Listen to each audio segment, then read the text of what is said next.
the AMP program at amp.lrn.fm. It's my firm belief that the AMP program is the best use of your charitable dollar among liberty-oriented groups. Support all your favorite organizations, but make sure you give $5 a month to the AMP program at amp.lrn.fm. The Call to Freedom is coming up next, live after the news on the Liberty Radio Network at LRN.FM. From Keenan, the Shire, the Liberty Media capital of the world, this is Daryl W. Perry, host of FPP Radio News for Wednesday, July 18th, 2018. Silver is trading at $15.44 per ounce. Gold is valued at $1,224 per ounce. Zencash is trading at $26, and the average price of Bitcoin is $7,456.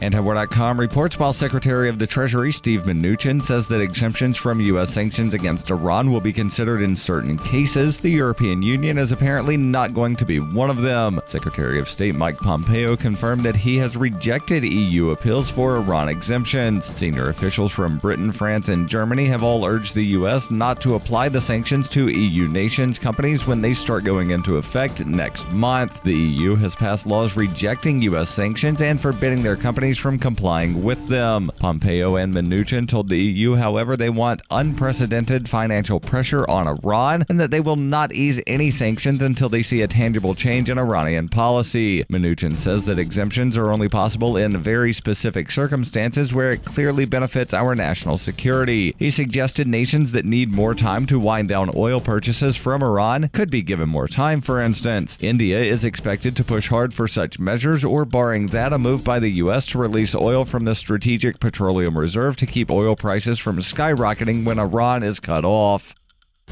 Zencash is the world's first private, distributed, and reliable platform for communications, transactions, and publishing. Zencash has the ability to use both transparent and shielded transactions, with shielded transactions using zero-knowledge proofs. Zencash features global governance with inclusive decision-making, reliable funding for continuous improvements, and documentation and wallets in many languages that are available for Linux, Mac, Windows, and Android devices. Learn more at zencash.com. That's zencash.com.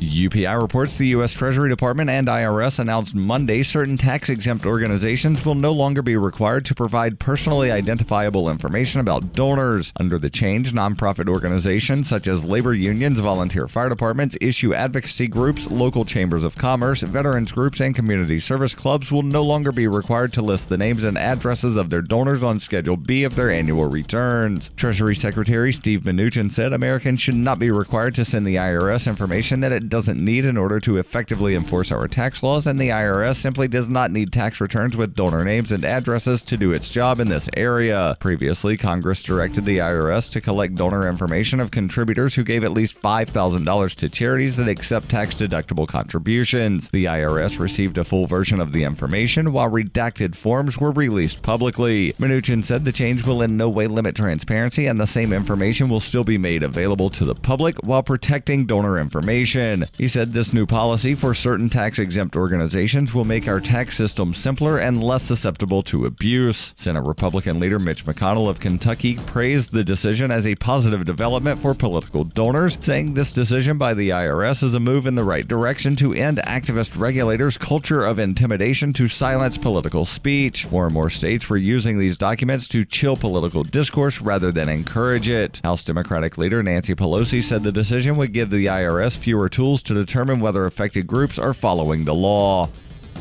Bitcoin Not Bombs is a launching pad for nonprofits and social entrepreneurs into the financial freedom of the Bitcoin economy. Bitcoin Not Bombs is fully committed to being the hub of the nonprofit sector of the Bitcoin economy. To learn more, visit bitcoinnotbombs.com. Reuters reports 4 U.S. states sued the federal government on Tuesday to void a new $10,000 cap on federal deductions for state and local taxes included in President Donald Trump's 2017 tax overhaul. The lawsuit by New York, Connecticut, Maryland, and New Jersey came 7 months after Trump signed the $1.5 trillion overhaul passed by the Republican-led Congress, which cut taxes for wealthy Americans and slashed the corporate tax rate. Critics have said the cap would disproportionately harm blue states that tilt Democrat. Tuesday's lawsuit adds that many legal battles between such states, including several with high tax rates, and the Trump administration, which was accused of unconstitutionally intruding on state sovereignty by imposing the cap. Taxpayers have long typically enjoyed unlimited federal deductions for state and local taxes. Under the cap, individuals and married taxpayers filing jointly who itemized deductions may deduct up to only $10,000 annually for state and local income, property, and sales tax. This has been FPP Radio News. Online at fppradio.com. Well, it's the end of an era and the beginning of a new one. Today, Pennington's black part of town moved across the river to North Pennington. The Thompson family sold their home on the east side and moved to the old Kirkland Place at 17 Mansfield Place, establishing the all-new black neighborhood. Northside residents are looking forward to the infusion of fun and funk that the new black part of town is sure to bring to their area. Mayor Mitzi Kranowitz presided over the dedication of the new black neighborhood, unveiling a sign designating it a landmark district. It's lovely, everyone. Pennington's diversity is its strength, whether it's Little Harlem or the so-called Gayborhood, where Paul and his partner Bryant have that cottage. Sheriff Stevens today announced that the heavy round-the-clock patrols that helped make the old Thompson house one of the safest neighborhoods in town will move with them. This has nothing to do with the black part of town moving here. We just want to make sure that everyone here has a comfortable place to live. This is the Onion News Network. The Call to Freedom is an opinion show. It's meant for informational purposes only. It is not licensed financial advice. It is very important to do your own analysis before making any investment based on your own personal circumstances. You should take independent financial advice from a professional in connection with or independently research and verify any information that you hear from the Call of Freedom and wish to rely upon, whether for the purpose of making an investment decision or otherwise. I mean, come on, guys. Duh. It's a cryptocurrency investment and a political talk radio. Of course, it's opinions. Computers are online. I'm going to start loading software. 5, 4, 3, 2, 1. Welcome to the Call to Freedom. Broadcasting live from VerdCoin Studios on LRN FM. You're listening to Will. You will listen to every damn word I have to say! And Aria. Be afraid. Be very afraid. Stay tuned for political talk and everything crypto. That's right. Broadcasting internationally on our BitPlus Network satellite. This is the Call to Freedom. All right, let's boot it up. That's right. It's time for the Call to Freedom here on LRN.FM. Broadcasting live from the Zencash studio here in beautiful Keene, New Hampshire. It is another beautiful day here in the Shire. And, well, we've got some announcements for you today. You know, we've been kind of hinting at it a little bit over the course of the last couple of weeks.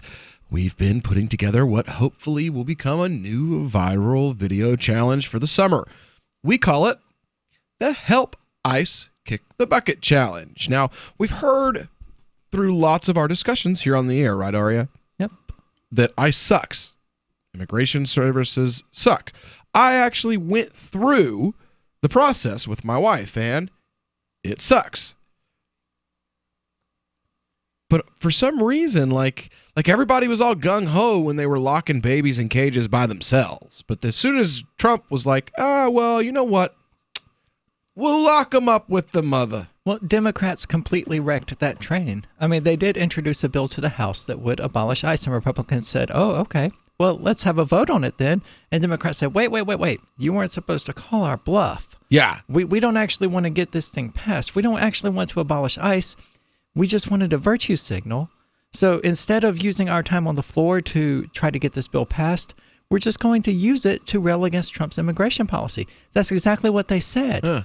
Instead of using this bill that would abolish ICE and take the teeth out of Trump's immigration policy, we're going to continue virtue signaling in front of the entire nation. And that's what happened to abolish ICE. Yep. Well, guess what, folks? I ain't no Democrat, and Nope. I ain't no virtue signaler. No, when we say we want to see ICE abolished, we mean it. For real, yo. Somebody says, oh, my God, do you really think they should abolish ICE? And my response is, well, I prefer that they do it in alphabetical order, but if you want to start from I and come back around to H, I'm cool with that. You know, like, ICE, IRS, you know, like, sounds good to me. You know, we'll start with the I's. I'm good with that. One of these slogans I'm going to use for my sheriff's campaign is arrest and deport ICE. For real. Kick them the hell out of Cheshire County, man. Get them out of New Hampshire. I mean, we've made it very clear. Our legislature has made it very clear they're not welcome here. No. So what we did was we decided we're going to create the Help ICE Kick the Bucket Challenge. So if you give us just a moment, we're going to go set up and you can hear us take a bath. No.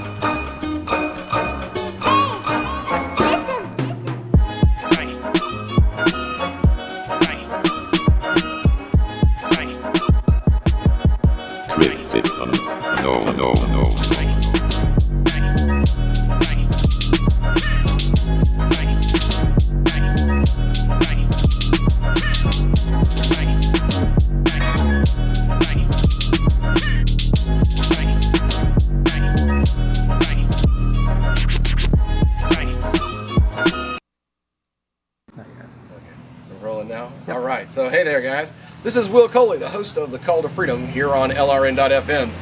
We're standing outside the LRN.FM studios in front of the classic peace sign that the studio is known for. And we decided, my show hosts and I got together with some other friends, and we were talking about how there's all this talk in the air about maybe we should abolish ICE. And then, you know, they made some small concessions where now instead of splitting children apart and caging them with their parents separately, now they'll cage them together, and suddenly all that talk is gone. Well, my own family had to deal with immigration services. I married a student here we met in Florida. A couple years into our marriage, in the process there was some paperwork snafu, and I got a letter in the mail that said that if my wife didn't leave in 30 days, that ICE would come and kidnap her from my suckling child in the middle of the night, and that if I wanted to prevent that, I needed to give up some money. And I received a number of your money or your wife type letters from immigration services, and when I saw people saying they wanted this to end, I didn't want that kind of a discussion to end. And as it slowly starts to peter down, I said, well, what can we do? Well, why don't we start a viral video challenge? So here's my challenge to you. I'm going to challenge 3 of my friends. I'm going to challenge the vice chair of the Libertarian Party, Alex Merced. I'm going to challenge an immigration activist friend of mine who shares the first and last name that I have, Will Coley. And I'm also going to challenge comedian Jeremy McClellan, stand-up comedian Jeremy McClellan, to either give $100 to a pro-immigration, anti-ICE charity of your choice. That could be the Libertarian Party, that could be Cato, that could be United We Can Dream, the Refugee Rights Coalition, any number of organizations, or take the ice bath. I'm going to take a bath in ice to get things started off. My hosts are also going to do the same. They're each going to challenge 3 folks of their own, and hopefully we can get this moving. So I'm asking you, tell me why you think we should get rid of ICE, why ICE should be abolished. Let's tell America, let's tell our government why we think ICE should kick the bucket. Ian, do the honors. Should you take your hat off? Yeah, nah, go ahead. Just do it. Holy Jesus. Woo! Good God, all the ice had melted, and that made that really, really cold. Woo! As the shirt says, borders are just imaginary lines, and as you see, they're enforced by men with guns. So help me help ICE kick the bucket. Take the Ice Bucket Challenge. Help ICE kick the bucket as well. This is Will Coley from the Call to Freedom here on LRN.FM. Signing off.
The new 4th edition of Healing Our World, The Compassion of Libertarianism will take your understanding of liberty to a deeper level and has over 1,300 updated references, new cartoons, and a foreword by Dr. Ron Paul. With discounts for multiple book purchases, the 4th edition of Healing Our World is a great gift for the liberals, pragmatists, environmentalists, and Christians in your life who think libertarianism is cold-hearted. Get yours today at healing.freetalklive.com and use promo code FTL for a $5 discount. Since time began, tyrants have taken aim at personal liberties.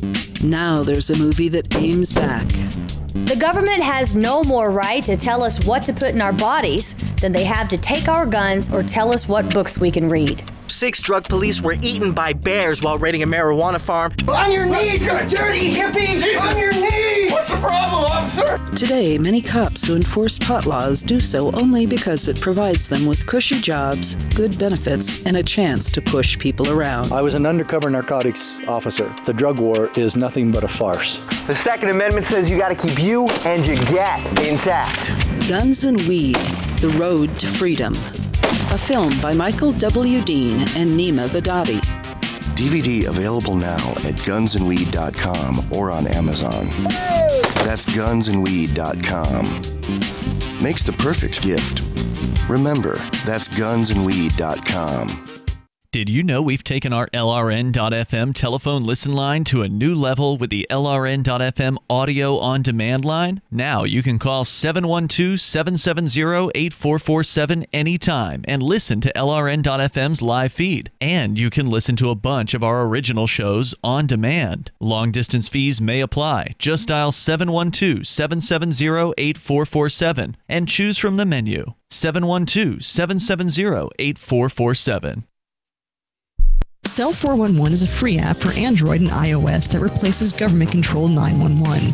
Cell 411 allows you to preset a group of friends or private organizations to show up at any emergency. Cell 411 is a nightmare for the state because it proves their so-called services aren't needed. Cell 411 has had thousands of installs, and of course it's covered by the BIPCOT no government license. Cell 411 because your friends won't shoot you when you're in trouble. Without the government, who would build the emergency services? You and Cell 411. Get it today at getcell411.com. Some of you asked, and now we've delivered. LRN.FM's live Keene, New Hampshire studio shows are now streamed in HD on Twitch. Visit our channel at twitch.lrn.fm and give it a follow. If you have Amazon Prime, you get 1 free subscription on Twitch. If you use it on our channel, Twitch will give LRN.FM a monthly piece of your Prime subscription cost. So please watch, follow, share, and subscribe to twitch.lrn.fm. That's twitch.lrn.fm. Hi, I'm Montel Williams. Most of you know me as a talk show host, but I'm also an author, actor, single father of 4, a fitness writer, avid snowboarder, and I'm also a medical marijuana patient. Like many of the million people who are living with multiple sclerosis, I'm in pain every single day. And sometimes my nerves are so raw that if you brushed up against me in an elevator, I'd scream. I can't sleep at night from the pain, and sometimes the spasms in my legs are so intense they will wake me up throughout the night. I've tried the strongest prescription medications available, and I'm going to tell you, they do not work. In fact, they leave me in a stupor, and most of the time, it's impossible to even live your life. Now, I've tried medical marijuana, and I'm going to tell you something, it works. If you'd like more information about medical marijuana, you can contact the Marijuana Policy Project at mpp.org or call 1-877-JOIN-MPP.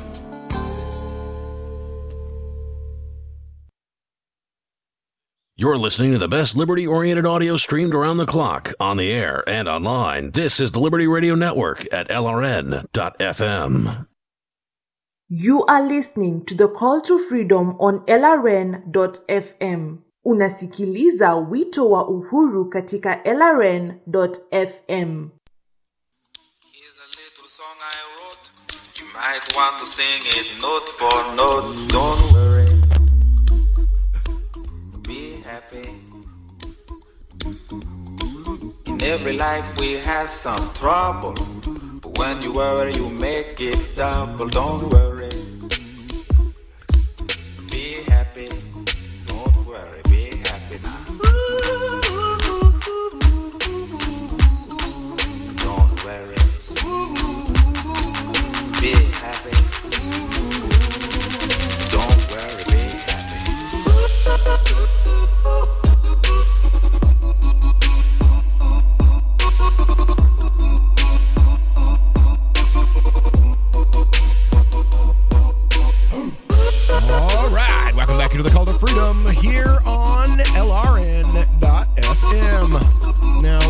you can see, Aria's hair is a little wet, but Aria's video didn't turn out all that great. Something phone.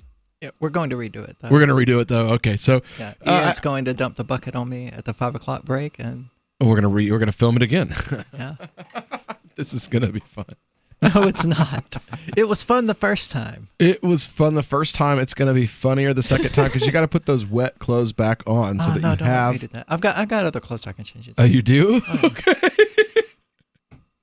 I see. I should have brought the Zencash shirt. So you could have the Well, those pants are soaked now. So. Oh yeah. Mine are too. That's why they're in the dryer. Oh my Lord. So yeah, guys, we've officially started what we like to call the Help Ice Kick the Bucket Challenge. Basically, ice sucks, and I don't mean the kind that you put in your drink or the kind that we just had poured over our backs. I'm talking about the kind that kicks in people's doors, tears apart families, threatens to kidnap mothers and fathers and children in the middle of the night if they're not given their extortion money, because that's basically the offer I was given. And they didn't even tell me how much. They were just like, so you need to send us some money, or in 30 days we're going to come kidnap your wife. And they didn't even tell me how much. They were just like, there's a paper. Well, I mean, that's the government. Give us money. We'll tell you when to stop. There's a paper. It's paper number blah, blah, blah, blah, blah. Go find out what that paper is, and somewhere on that paper it'll tell us how much. It'll tell you how much you owe us. They didn't even send the paperwork that we had to fill out. They were like, you need document number. Go find it. I mean, that's the government. Man, it's the Hindu god with 1,000 arms, all of them moving in different directions, and no central brain keeping track of what the many different arms are doing. It's Kali. Government is Kali. It's the destructive and creative. It's like a destructive and creative force. It's well, like, that would be Brahma. We're going to create all of these things here. Look, all these things. But what they're doing, Shiva's the destroyer. But in the background, while they're creating all these things, the other two arms are blood and war and 1,000 heads around their necks, and like how many lives can we ruin today? For real. How hard can we make the average man's life? How much can we make how much can we make Joe Sixpack suffer and his asshole pucker? And make him ask for more. Yeah. Because if he doesn't give more, then the immigrants are going to come over and impose Sharia, and that's it. That's the end of his whole way of life. It's going to be that Mexican Sharia. It's going to be Mexican Sharia consisting of gay dudes having sex on his front porch. Mexican Sharia. Oh, that's Shakira. She's Lebanese and Hispanic, so okay. It'll be Shakira law. What you won't. Oh, my God. Anyway, yesterday, Ari, you brought us a really awesome article that I wanted to make sure that we got to. And it's definitely a topic close to my own heart. The mob in America, the American lynch mob, the new American lynch mob. The title of this article, and it just came out on the 14th, was I Was the Mob Until the Mob Came for Me. I mean, that's something you and I both live. The liberals, the SJWs, they argue for Muslims and for trans people, but we're both like, no, and they will gladly turn and hang us as quickly as they will the most diehard, hateful right-wingist. Yeah.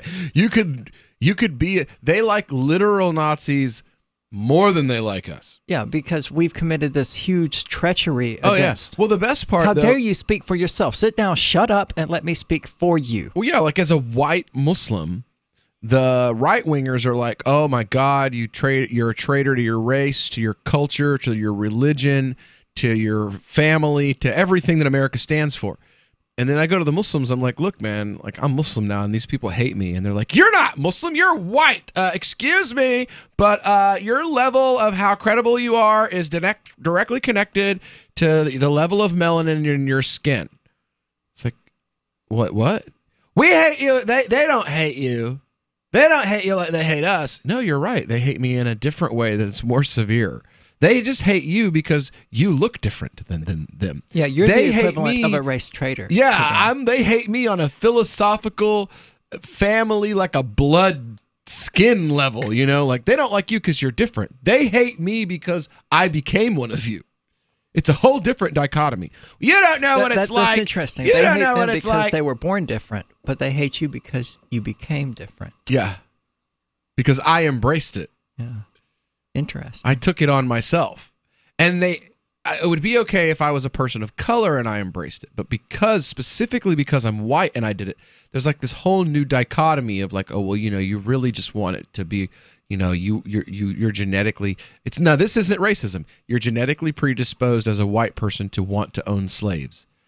Did you just argue for genetic differences based on skin color? Yeah. That's like the definition of racism. That's social Darwinism. That's like medical racism. And you're like, no, it's not racism because I'm darker than you and I said it. So it's okay. Yeah, which itself is racist. Yeah. That something is okay for one person because of the amount of melanin. Well, you've got that whole dichotomy going on right now, and you've got it powered by an online lynch mob that's controlled by a handful of people in the U.S. media, and it has the ability to convince people to do things they otherwise wouldn't do. And that's what this article kind of covers, is how that's wrong and how to kind of break out of it, I guess. It says, I drive food delivery for an online app to make rent, support myself and my young family. This is my new life. I once had a well-paid job in what might be described as the social justice industry. Then I upset the wrong person, and within a short window of time, I was considered too toxic for my employer's taste. Publicly shamed, mobbed, reduced to a symbol of male privilege. I was cast out of my career and my professional community. While writing anything under my own byline now would invite a renewal of this mobbing, which is why, with my editor's permission, I'm writing this under a pseudonym. Only he knows who I am. And that's basically the preface of this, is like the man has to be afraid to talk about this in his own name. He doesn't have to be afraid. He chooses to be. That's how you stand up to bullies, is you stand up to them. You don't hide and use pseudonyms and things like that. We've all dealt with bullies before. All right, well, we'll be back in just a moment. Why did you move to the Shire? I moved here to the Shire because there's other people around who take liberty just as seriously as I do. I moved to the Shire because I saw videos of people challenging authority and thought that I could get support myself. It called to me, like, do this right now. I wanted to be around people like me who got it. And once I got here, I knew there was nowhere else that I wanted to be. I've always wanted to change the world.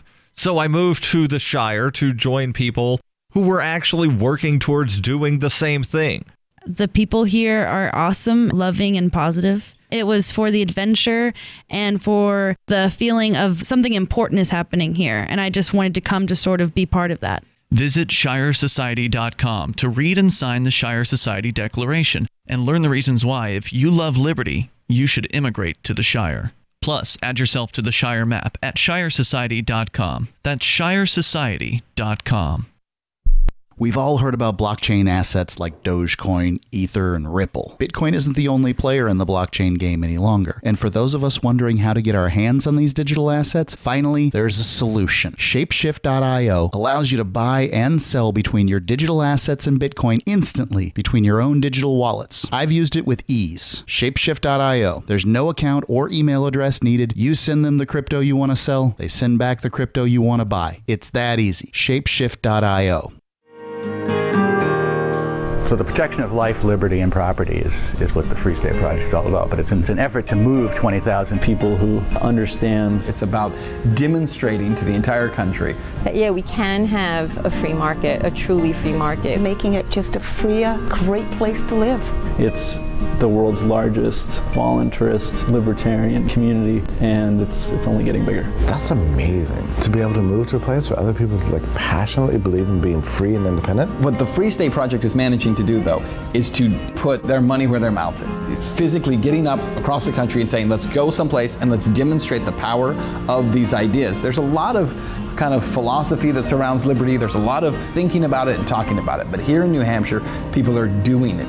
101 Reasons Liberty Lives in New Hampshire, a documentary by Free State Project Early Movers. Watch it free at 101reasonsfilm.com. 101reasonsfilm.com. Did you know you can listen to LRN.FM via our free-to-air satellite channels? We have channels over nearly all of North America and much of Africa. All you need is an affordable receiver and a dish as small as 30 inches. There are no monthly fees. Learn more at sat.lrn.fm. Plus, if you are a broadcaster or want to be one, this is a good delivery method for our content. See our coverage maps and get details at sat.lrn.fm. That's sat.lrn.fm. sat.lrn.fm.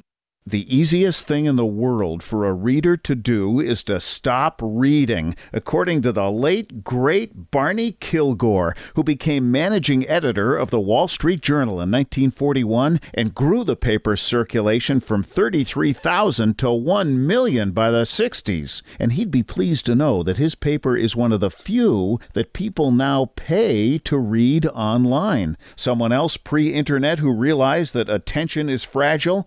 Motown Records founder Berry Gordy. In the early 60s, when his label dominated the charts, he'd bring a dozen real people into the Hitsville, USA studios and audition songs. And he'd ask, if you were down to your last dollar, would you spend it on this record or would you buy a sandwich? Today, attention span seems like an oxymoron. For tips on cutting through the clutter, hit survivalspeech.com. I'm Holland Cook. Do you love Twitter? Make sure you favorite the LRN.FM Twitter account so you can receive our tweets at twitter.lrn.fm. That's twitter.lrn.fm. You are listening to The Call to Freedom live on LRN.fm. تستمعون إلى نداء للحرية مباشرة على LRN.fm. Everyone I don't like is literally Hitler, literally Hitler, literally Hitler. Everyone I don't like is literally Hitler. Let's have a look and see. You got Donald Trump, PewDiePie, and Pepe the Frog. Hand signs, free speech, follow Godwin's law. Pro-life conservatives, grammar police. White men, YouTubers, people who eat meat. Yeah, everyone I don't like is literally Hitler. Everyone except for me. All right, so hey there, guys. Everyone this I is Will Coley, hate the is host a of The Call to literal Freedom. Nazi, literal Nazi, literal. All right, welcome back into The Call to Freedom here on LRN.fm. We are talking about the Twitter lynch mob, the current state of the left. Now, Obama actually addressed this recently. Let me find that quote. Where Obama's even saying, look, this is getting to where it's too much, and Obama himself is dressing down folks and saying, look, this is not the way to win. This is not the way to get things done. At Nelson Mandela's birthday event, what would have been Nelson Mandela's 100th birthday. Well, you would think losing to Trump would have made it clear to them that this is not the way to reach people. Well, no, it's just because America's racist. Of so course. Insulting people didn't win you the White House, so the solution is to it's self-reinforcing. People some more. Okay, You're exactly. racist, and Trump won, and you just proved how racist you are. By not supporting me while I call you names. Yeah. Well, Obama said, democracy demands that we're able also to get inside the reality of people who are different than us so that we can understand their point of view.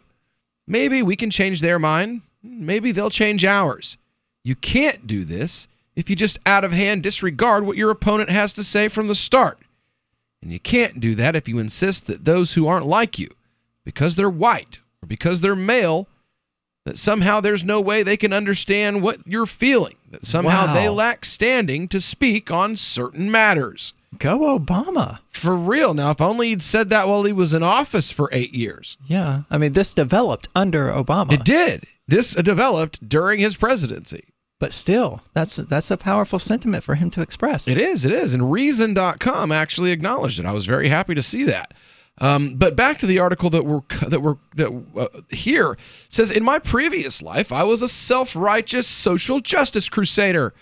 I would use my mid-sized Twitter and Facebook platforms to signal my wokeness on topics like LGBT rights, rape culture, and racial injustice. Many of the opinions I held then are still opinions I hold today, but now I realize that my social media hyperactivity was in reality doing more harm than good. Within the world created by the various apps I used, I got plenty of shares and retweets, but this masked how ineffective I'd become outside, in the real world. The only causes I was actually contributing to were the causes of mobbing and public shaming. Real change doesn't stem from these tactics. They only cause division, alienation, and bitterness. How did I become that person? Well, it happened because it was exhilarating. Every time I'd call someone a racist or a sexist, it would give me a rush. That rush would be reaffirmed and sustained by the stars, hearts, and thumbs up that constitute the nickels and dimes of social media validation. That's the people interesting. giving me these stars, hearts, and thumbs up were engaging in their own cynical game. A fear of being targeted by the mob induces us to signal publicly that we're a part of it. Just a few years ago, many of my friends and peers who self-identify as liberals or progressives were open fans of provocative stand-up comedians like Sarah Silverman and shows like South Park. Such material is seen as deeply problematic or even labeled as hate speech today. I went from minding my own business when people told me risque jokes to practically fainting when they used the wrong pronoun or expressed a right-of-center viewpoint. I went from making fun of the guy who took edgy jokes too seriously to becoming that guy. When my call-outs were met with approval and admiration, I was lavished with praise. Thank you so much for speaking out. You're so brave. We need more men like you. Then one day, suddenly, I was accused of the very same transgressions I'd called out in others. I was guilty, of course. There's no such thing as due process in this world, and once judgment's been rendered against you, the mob starts combing through your past, looking for similar transgressions that might have been missed at the time. I was now told that I'd been creating a toxic environment for years, and that I'd been making the space around me unsafe through microaggressions and macroaggressions alike. What the hell is... Anyway, social justice is a surveillance culture. No duh. We see it playing out in California wait. right now. It's a snitch culture. And what are we in the middle of right now? The summer of snitches. And what is it? It's all white, latte sipping, liberal housewives calling the cops on people for selling water, selling toys. Fouling them in a basketball game. It's a snitch culture. Mm-hmm. And the best part is the left uses the snitch culture they've created to validate the rest of it. They're like, oh, it's Trump's America, it's racism, and it's totally not the snitch culture you've created. That's why there's snitches everywhere. No.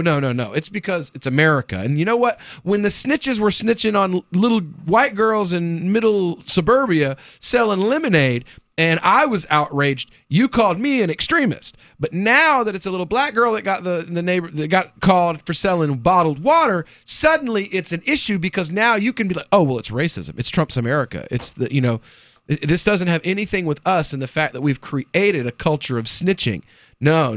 It's Trump's America. It's not socialist, surveillance, liberal, social justice warrior America. No, it's Trump's America. Well, it reinforces for them that idea that they're right, that self-righteousness that he was talking about is one of the reasons that I was so ready to get out of Mississippi, because I know that mob mentality of when you're doing something with your friends and you think you're justified, you're right, you have that sort of rush. It's exhilarating, exactly as he said. Yeah. And it would only take one time for some rednecks in the foot to go, hey, let's go beat up that tranny. Yeah. And said tranny. You're I'm transphobic. I know it. You should. I was very close to being called homophobic earlier today. You're gonna get your transgendered card revoked. They never gave me one. Oh, well, there you go. So, social justice world, is a snitch culture. The constant vigilance on the part of my colleagues and friends did me in.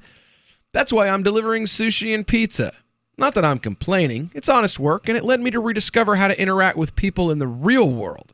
I'm a kinder and more respectful person now that I'm not regularly on social media attacking people for not being kind and respectful. I mobbed and shamed people for incidents that became front page news. But when they were vindicated or exonerated by some real world investigation, it was treated as a footnote by my online community. If someone survives a social justice call out, it simply means the mob has moved on to something new. No one ever apologizes for a false accusation. Everyone has a selective memory regarding what they've done. So when we get back, here in just a little while, we're going to continue on with this discussion of modern social justice mob and lynch mob culture here on the Call to Freedom on LRN.FM.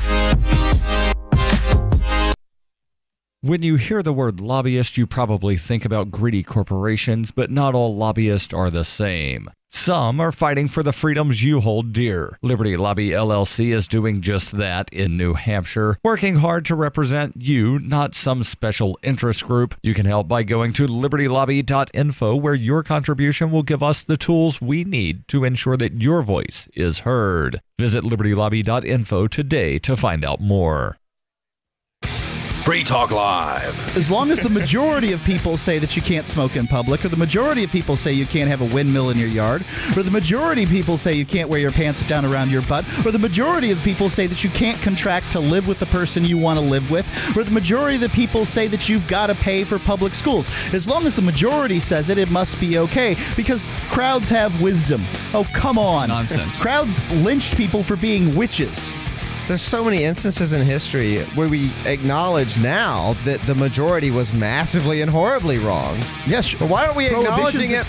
Look, we've had precedent for that. Why aren't we acknowledging it now in terms of how we decide how we're going to interact with each other? That, look, maybe that's not a good way to figure out right and wrong. That the majority believes in a certain thing. And that's how we find out right from wrong. Free Talk Live, 7 nights a week from 7 to 10 Eastern, live on the Liberty Radio Network at LRN.FM. Here's a chance to do a little activism while you're cruising Facebook, Twitter, or Google+.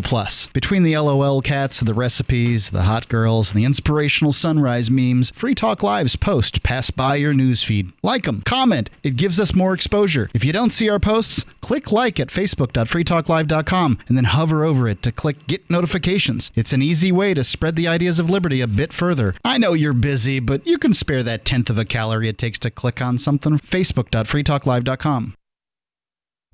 Are you a cryptocurrency advocate? The Crypto Tip is the ideal outreach tool to help new people discover cryptocurrency. It's a printable business card-sized tip that you can give to service providers, preferably in addition to a good cash tip. When the server scans the QR code, it'll bring up an explanation of cryptocurrency, how to install a wallet, and allow them to claim the tip. If they don't claim the crypto, you get your tip refunded to you after a time period you specify. Plus, if they do claim the tip, you get an email alert. Create as many tips as you want at cryptotip.org. That's cryptotip.org.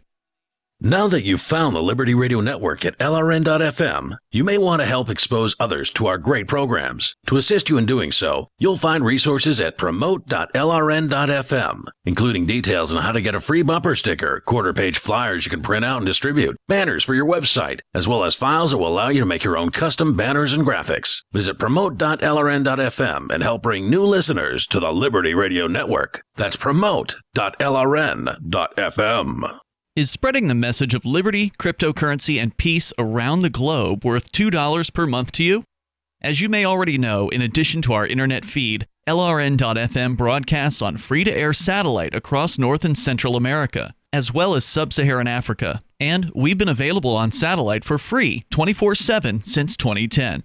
The LRN.FM free-to-air satellite signal is reaching some of the most oppressive regimes in the world, and there's no doubt our ideas are making an impact. You can learn more about the channel's impact by watching the 3-minute video at fund.lrn.fm. If you'd like to help free minds globally with our ideas of liberty, cryptocurrency, and peace, you can donate as little as $2 per month via fund.lrn.fm. You can help us continue and expand our satellite broadcast to multiple continents. Visit fund.lrn.fm today, and thank you for your help. Don't forget to share the link on social media. That's fund.lrn.fm.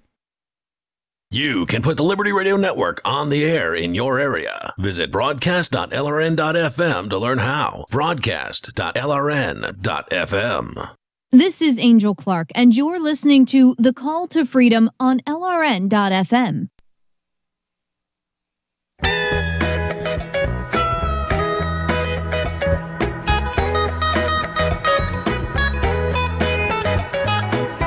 Right outside this lazy summer home, you ain't got time to party, so critic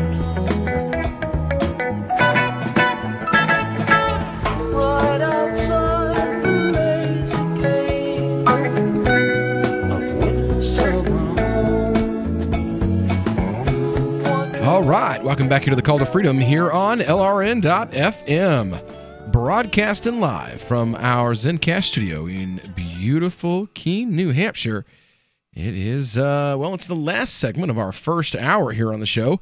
We are now, I believe, we're joined by my other normal co-host, Mr. Tom Gray at the moment. How you doing today, Tom? Oh, we're doing all right, William. Apparently it's going to get a little bit cold here in a while. I'm going to try to do that today. It might be something that I do tomorrow to remind the users to look into it and donate. But one way or another, I'm getting iced. We're doing Aria's again because the one that Aria didn't do so well. So when we go away to the 5 o'clock break, just before Crypto Hour, we're going to go and take the 6 minutes that we're on break and spend that giving Aria a bath. We're going to shoot her. I'm just now becoming dry. Right. My pants are in the dryer. They're just now probably dry. I'll have to run downstairs and throw those on just so that I can. Yeah, that's right. I'm sitting in the radio studio in a pair of wet boxers because I forgot to bring clean and dry pants because I had this. So basically, like the show that we did for a year and a half before you moved to New Hampshire. Basically. Where we were both sitting I had in our this houses thing in in my boxes. head that, like, since I had my hat on, what it would do is the water would hit my head and my hat, and it would just come down the front, and it would soak my shirt. You tried cheating. It would soak my got shirt. Punished for it. And what happened was the way Ian dumped the bucket, the first half of the bucket went straight down like the crack of the back of my pants, and I was swimming in my jeans in water before he ever had any of it touch the top of my head. Oh my God. You want the ice to still be whole. Because once the ice melts and it's like just finished melting, that water is retarded. My head still kind of hurts a little bit. But yeah, we started the Help Ice Kick the Bucket challenge today. I challenged the vice chair of the Libertarian Party, Mr. Alex Merced. I also challenged immigration activist Will Coley. Yes, that's right. Same first and last name. His family's from North Carolina as well, so I'm pretty much guaranteed that we're actually related. It wouldn't take very much digging to probably find out if he's from the Carolinas, that we're definitely related, because that's where my family started too. And then I also challenged stand-up comedian Jeremy McClellan. Then Aria did hers. Like I said, we're going to be redoing hers, but she also challenged a stand-up comedian. She challenged stand-up comedian and liberal radio show host Dean Obeidallah from Sirius Radio. She challenged James Weeks, the Naked Libertarian, and she also challenged who else? Matt Keenel. Matt Keenel from the Libertarian Party Socialist Caucus. Keenel had better do it. So We're going to see. We're going to see how many of them are going to take a bath, how many will put their money up. But Kino is talking about escalating it and dumping ice water on an ICE officer. Okay. I don't think he'll do it. I like the way he's thinking. Yes, I would love to do that. Do you like it? Do you like it because of the visual or because of the likelihood that Matt Kienel would be deported if he did that? Why not both? I like it because there's nothing quite as funny as watching an ICE officer get doused in a bucket of ice water as a way to tell him we hope he kicks the bucket. That his job tomorrow is wrapping hamburgers at McDonald's. Because that's all he's really qualified to do. So you were an ICE agent for 16 years. What are you qualified to do? Yell obscenities at people in Spanish, shoot at people, and drive around in a truck. Oh, pizza Mexican delivery gangster. guy. Pizza delivery guy. Hey, that's mean to pizza delivery people. Well, he could be a taco delivery guy. You know, he shouts obscenities at people in Spanish. He can work at a taco stand. Right? There you go. We'll put you to work in the kitchen. You can be the guy that throws the cheese on before they put it on the conveyor belt. Silly Will. Real tacos don't have cheese. They just have onions and cilantro. Oy vey. Anyway, we've been discussing this. Man, it's really sad. One day I think we're gonna play the TED Talk on the air about this. John Ronson's book, So You've Been Publicly Shamed, recently went back to my Twitter archives to study my own behavior. I was shocked to discover that I'd participate quite enthusiastically in the public shaming of Justine Sacco, whose 2013 saga following a bad age joke on Twitter forms one of the book's central case studies. My memory had told me differently. In my mind, I didn't really participate. It was others who took things too far. In reality, that's democracy in a nutshell, man. In reality, the evidence showed that I was among the most vicious. Ronson described a central problem with Twitter shaming. There's a disconnect between the severity of the crime and the gleeful savagery of the punishment. For years, I was blind to my own gleeful savagery. I recently had a dream that played out in the cartoon universe of my food delivery app, the dashboard software that guides my daily work life. The dream turned my work day into a third-person video game, with my cartoon car standing for me as a protagonist. At some point, I started missing some of the streets, and the little line that marks my trail with blue pixels indicated where I'd gone off-road. My path got erratic, and the dream became otherworldly, as dreams eventually do. I drove all over cartoon sidewalks, through cartoon buildings and cartoon parks. It's a two-dimensional world in the app, so everything was flat. Through the unique logic of dreams, I survived all of this, all while picking up the dropping off deliveries and making money. In my dream, I was making progress. As my REM cycle intensified, my dream concluded. I was jolted from my two-dimensional app and thrust back into the reality of a living world, where I could understand the suffering, carnage, and death I would have caused by my in-app actions. Those were bodies strewn along the streets, screaming bystanders, destroyed lives, chaos. My car, by contrast, was indestructible, while I was living in the app. The social justice vigilantism I was living on Twitter and Facebook was just like that app in my dream. Aggressive online virtue signaling is fundamentally a two-dimensional act. It has no human depth, and it's only when we snap out of it we see the world as it really is, and people as they really are, and that we appreciate the destruction and human suffering we caused while trapped inside. The author tries not to be on social media and use the pseudonym Barrett Wilson. So I myself have been targeted by this online Twitter mob. I was targeted last year for trying to do something for a person to teach compassion, and was quickly rebuked because I tried to show compassion to a person of the wrong color as a person. See, if the guy had said, I hate Muslims, but he'd been black, and I showed him compassion, that would have been okay. because I did it for a white guy, that became white supremacy and enabling whiteness and Nazi sympathizing. My first video ever on YouTube got eviscerated by liberals because it was criticizing the liberal redneck, who was, that woman who ran around through Target quoting the Bible and stuff like that. And I pointed out that, he was hating on them because they're Christians. And it all came down to that. And he started making anti-white racist jokes about them and things like that. And people hated me for it. So I called in people I knew, like the non-believer, atheism is unstoppable, things like that. And they wanted nothing to do with me because I'm trans.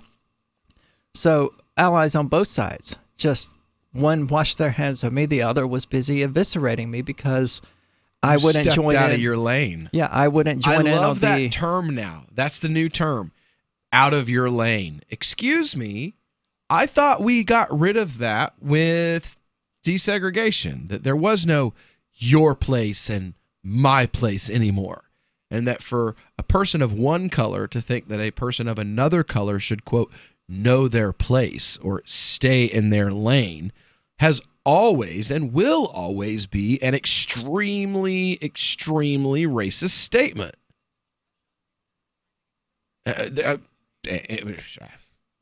I'm frazzled by the whole thing. We destroy entire people's lives over sometimes people trying to teach something and say, look, this is bad. I want you to take a look. Anyway, we'll be back in just a moment. Hi, I'm Derek J. To me, an activist's calling is to actively work to advance a cause. The cause for which I work is personal freedom. I believe my life is best when I engage in voluntary interactions and self-government. I reject the idea that anyone else has a higher claim to my life or my body than I do. I see people who call themselves the government as a threat to my personal freedom.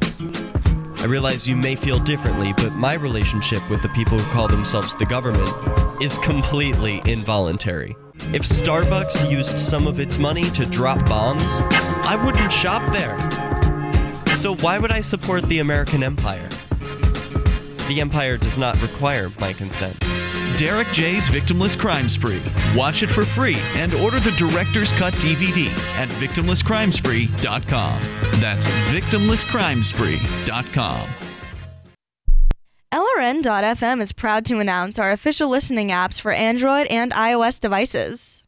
Now you can easily tune into our streams anywhere, anytime on your smartphone or tablet.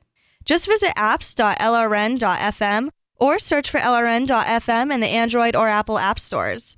Please download, rate us 5 stars, then share the link on your social media and let your friends and family know how you're listening to LRN.FM. Download it now, free at apps.lrn.fm. Are you sick of government lackeys who say you didn't build that? Are you tired of elitists who think you need a government permission slip for everything? Everything you do is an A to B conversation and the government should see their way out of it. Create true free markets by adopting the BIPCOT No Government License. The BIPCOT No Gov license allows use or modification of any product, service, or software except by governments or government agents. Go to BIPCOT.org. That's Bravo, India, Papa, Charlie, Oscar, Tango.org. More of the Call to Freedom is coming up next, live after the news on the Liberty Radio Network at LRN.FM. From Keene in the Shire, the Liberty Media capital of the world, this is Daryl W. Perry, host of FPP Radio News for Wednesday, July 18th, 2018. Silver is trading at $15.44 per ounce. Gold is valued at $1,224 per ounce. Zencash is trading at $26, and the average price of Bitcoin is $7,456. Antiwar.com reports while Secretary of the Treasury Steve Mnuchin says that exemptions from U.S. sanctions against Iran will be considered in certain cases, the European Union is apparently not going to be one of them. Secretary of State Mike Pompeo confirmed that he has rejected EU appeals for Iran exemptions. Senior officials from Britain, France, and Germany have all urged the U.S. not to apply the sanctions to EU nations' companies when they start going into effect next month. The EU has passed laws rejecting U.S. sanctions and forbidding their companies companies from complying with them. Pompeo and Mnuchin told the EU, however, they want unprecedented financial pressure on Iran and that they will not ease any sanctions until they see a tangible change in Iranian policy. Mnuchin says that exemptions are only possible in very specific circumstances where it clearly benefits our national security. He suggested nations that need more time to wind down oil purchases from Iran could be given more time, for instance. India is expected to push hard for such measures, or barring that, a move by the U.S. to release oil from the Strategic Petroleum Reserve to keep oil prices from skyrocketing when Iran is cut off. Zencash is the world's first private, distributed, and reliable platform for communications, transactions, and publishing. Zencash has the ability to use both transparent and shielded transactions, with shielded transactions using zero-knowledge proofs. Zencash features global governance with inclusive decision-making, reliable funding for continuous improvements, and documentation and wallets in many languages that are available for Linux, Mac, Windows, and Android devices. Learn more at zencash.com. That's zencash.com. UPI reports the U.S. Treasury Department and IRS announced Monday certain tax-exempt organizations will no longer be required to provide personally identifiable information about donors. Under the change, nonprofit organizations such as labor unions, volunteer fire departments, issue advocacy groups, local chambers of commerce, veterans groups, and community service clubs will no longer be required to list the names and addresses of their donors on Schedule B of their annual returns. Treasury Secretary Steve Mnuchin said Americans should not be required to send the IRS information that it doesn't need in order to effectively enforce our tax laws, and the IRS simply does not need tax returns with donor names and addresses to do its job in this area. Previously, Congress directed the IRS to collect donor information of contributors who gave at least $5,000 to charities that accept tax-deductible contributions. The IRS received a full version of the information, while redacted forms were released publicly. Mnuchin said the change will in no way limit transparency, and the same information will still be made available to the public while protecting donor information. He said this new policy for certain tax-exempt organizations will make our tax system simpler and less susceptible to abuse. Senate Republican leader Mitch McConnell of Kentucky praised the decision as a positive development for political donors, saying this decision by the IRS is a move in the right direction to end activist regulators' culture of intimidation to silence political speech. More and more states were using these documents to chill political discourse rather than encourage it. House Democratic leader Nancy Pelosi said the decision would give the IRS fewer tools to determine whether affected groups are following the law. Bitcoin Not Bombs is a launching pad for nonprofits and social entrepreneurs into the financial freedom of the Bitcoin economy. Bitcoin Not Bombs is fully committed to being the hub of the nonprofit sector of the Bitcoin economy. To learn more, visit bitcoinnotbombs.com. Reuters reports 4 U.S. states sued the federal government on Tuesday to void a new $10,000 cap on federal deductions for state and local taxes included in President Donald Trump's 2017 tax overhaul. The lawsuit by New York, Connecticut, Maryland, and New Jersey came 7 months after Trump signed the $1.5 trillion overhaul passed by the Republican-led Congress, which cut taxes for wealthy Americans and slashed the corporate tax rate. Critics have said the cap would disproportionately harm blue states that tilt Democrat. Tuesday's lawsuit adds that many legal battles between such states, including several with high tax rates, and the Trump administration, which was accused of unconstitutionally intruding on state sovereignty by imposing the cap. Taxpayers have long typically enjoyed unlimited federal deductions for state and local taxes. Under the cap, individuals and married taxpayers filing jointly who itemize deductions may deduct up to only $10,000 annually for state and local income, property, and sales tax. This has been FPP Radio News. Online at fppradio.com. A new medical study on the effects of marijuana use confirms that everyone knows you're high and that you'll never stop feeling like this. Everyone can smell the marijuana on your breath and on your clothes. Everyone is laughing at you. Additionally, the in-depth report reveals that despite trying to act cool, you're definitely laughing too much and everyone is messing with you. Your parents know you're high, your friends know you're high, strangers on the street know you're high. If you're young and you smoke marijuana, you will probably never be able to find a job. And if you're an adult, you will most likely be fired. If you hear a noise, that's probably the police, and you're probably going to jail. While previous studies suggested that it's all good and that we're all made of the same stuff that makes stars, new research indicates that your brain got broken and you shouldn't have done this. Doctors say the study raises important questions such as, what if that wasn't just marijuana and how are you going to get home? This is the Onion News Network. The Call to Freedom is an opinion show. It's meant for informational purposes only. It is not licensed financial advice. It is very important to do your own analysis before making any investment based on your own personal circumstances. You should take independent financial advice from a professional in connection with or independently research and verify any information that you hear from the Call of Freedom and wish to rely upon, whether for the purpose of making an investment decision or otherwise. I mean, come on, guys. Duh. It's a cryptocurrency investment and a political talk radio. Of course, it's opinions. Hold. Hold.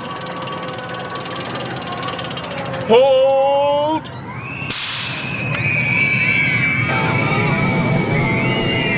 You better hold on for dear life, because it's time for the Crypto Hour, brought to you by Helium.com on the Call to Freedom. All right, that's right. It's time for the Crypto Hour. You're actually here. On Call to Freedom here on LRN.FM. Our Crypto Hour is now brought to you by the Motion Project, motionproject.org. Put your ideas into motion. So, Will, I'm so sad. I didn't think y'all were going to make it back, and I was so ready to kick off the Crypto Hour by myself, and now it's like, sigh. Well, I sent you a message, said I'm back. So I was too busy preparing to do the show to read your message. Oh, you were being a good show host. You're a good show host. Because I'm a radio professional.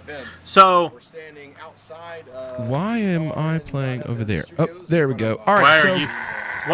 Why do we hear your voice on your radio show? That's not right. There we go. Go away. Thank you. All right. So since I got it pulled up, can I at least do the update on the prices? Please do. Of the various cryptos. Yes, because it's mostly pretty good news. Bitcoin all the way up to 73.2014. It's gonna hit 9,000 again. Ethereum 475.41. Ripple 48 cents. Bitcoin Cash 821.57, and Tether is trading at $1, as it always does. Right. So we finally were able to get our queen of crypto herself, Miss Aria DiMezzo. We were finally able to get her Help ICE Kick the Bucket Challenge video done. Instead of being able to do it live on the air like we did the first, like we had planned to do, and we did the first video of mine, we did this during the last commercial break. Hint, hint, Tom. We've got it here now for you and your listening pleasure. All right, go. So much colder the second time. Watch your head, Aria. Hi, I'm Aria DiMezzo, co-host of The Call to Freedom, and I am doing the Help ICE Kick the Bucket Challenge, where the goal is to challenge 3 people to either get ice water dumped on their heads or donate $100 to a pro-immigrant, pro-refugee, anti-ICE organization, such as the Cato Institute or something along those lines. We're doing this because Democrats have introduced a bill to the House where they want to abolish ICE, and they immediately backpedaled on it, saying we didn't really intend to do that. Well, let's really intend to do that. Let's take this vitriol we spew at random Trump supporters and random people in the Trump administration, and let's direct it solely at ICE, the actual criminals out there breaking up families, incarcerating people, and treating people like they're less than human. So let's do that. Let's do something productive, and let's either kick ICE out of the country or just kick them out altogether and abolish them. Thanks for watching. So there we have it. James and Aria. You should have them. Aria has challenged James Weeks, the Naked Libertarian. She's also challenged Dean Obeidallah, the popular left-leaning radio show host and stand-up comedian, and she challenged Matt Cannell of Dankertarians. Dankertarians? Mm-hmm. I didn't know he was with Dankertarians. I'm pretty sure he's one of the main people. I thought he was gone from there. Yeah, I don't think he does Dankertarians. I don't think he does any of those groups anymore. Like, he got kicked out eventually of all of them when he went full-on rent as theft. Oh. Yeah, at least I think that he did. So, anyway, but yeah, so it is the Crypto Hour here on the Call to Freedom on LRN.FM, and it is, there's lots of news. Want to warn you first about this mining rental scam that's going on. It is attached to the Kodak brand. Kodak. Well, I mean, if anyone ever tries to say, "Hey, you can rent some hash power for cheap and make a profit," it's almost certainly going to be a scam. Right. I mean, if it was that easy, they wouldn't rent it to you. Kodak branded crypto miner for rent schemes fizzled out. A Kodak branded Bitcoin miner rental scheme will not go ahead as planned, the company's licensee Spotlight told BBC July 16th. Spotlight USA is one of the many firms that licenses the Kodak brand to put on its own products, such as Kodak LED lighting. Spotlight USA presented the Kodak labeled Cash Miner, Cash with a K, on Kodak's official stand at the CES Technology Show in Las Vegas this January. According to Spotlight's plans, the mining equipment was originally intended to be rented out, with an upfront fee of about $3,400. Customers could then keep a share of the mined cryptocurrency, according to the Spotlight. The initial fee of $3,400 would result in a $375 per month over 2 years through mining Bitcoin. While Spotlight's chief executive, Halston McHale, had announced plans to install units at Kodak's Rochester, New York headquarters, Kodak told BBC that the scheme was never officially licensed. Well, because it's in New York, duh! Come to New Hampshire! While you saw units at CES from our licensee Spotlight, the Cash Miner is not a Kodak brand licensed product. Units were not installed at our headquarters. The rental scheme was criticized by many as a scam that misled customers about promised profits. Economist Saifuddin Amos said, "There's no way your magical Kodak miner will make the same $375 every month." Many critics also suggested that the scheme did not take into account the fact that Bitcoin mining is becoming more and more complicated. McHale told the BBC that the U.S. Securities and Exchange Commission prevented Spotlight from moving ahead with the miner rental plan. He added that the firm is now privately deploying its mining rental in Iceland instead of offering it for rent. On January the 9th, Kodak announced plans to launch its own cryptocurrency, the Kodak One platform. Kodak One will allow photographers to register their work, license photographs, and search the internet for unauthorized usage. On January 30th, just a day before the initial coin offering, Kodak delayed the launch of the new currency, citing the need to evaluate the status of potential investors. So there you go, guys. There's a piece of advice for you. If you're getting guaranteed number profits from a mining company that says that they're going to let you rent some hash rates, it's BS more than likely, and you're about to get ripped off. It's sad that has to be said. There's no such thing as free money, even when it comes to cryptocurrency. Well, it's not even free. It's just cheap. It's like, look, you give me $3,400 and I'll give you $375 a month for 2 years. That's a substantial amount of money. Yeah. More than that's a extremely high return on your investment. Yeah. In 2 years' time. But you could just take that $3,400 and buy like Dash or Zencash. Exactly. And you could have took that $3,400 and bought Zencash 2 weeks ago, and you would almost have doubled your money by today. Well, you'd have made like a quarter of what you invested. Although, again, cryptocurrency should not be viewed as an investment. No.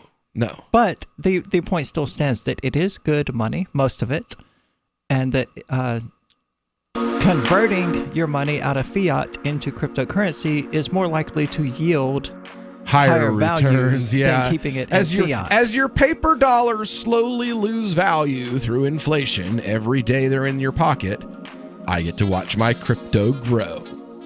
Yay! All right, when we get back here, we'll continue on with the Crypto Hour here on Call to Freedom on LRN.FM. Radio is the most personal of mediums. I exist right now in your head. If you listen to Free Talk Live regularly, you know me. Free Talk Live is on more than 160 radio stations around the U.S. and has been downloaded on every continent around the world. Hundreds of thousands of listeners with ad packages from $600 a month to $6,000 a month. Imagine what we can do for your business, project, website, or idea. Email me, mark@freetalklive.com. Free Press Publications is an independent, alternative media and publishing company founded in June 2009 with the mission of ensuring a free press for the freedom movement and is committed to spreading the message of peace, freedom, love, and liberty. FPP also gives new authors an avenue for publishing freedom-oriented material.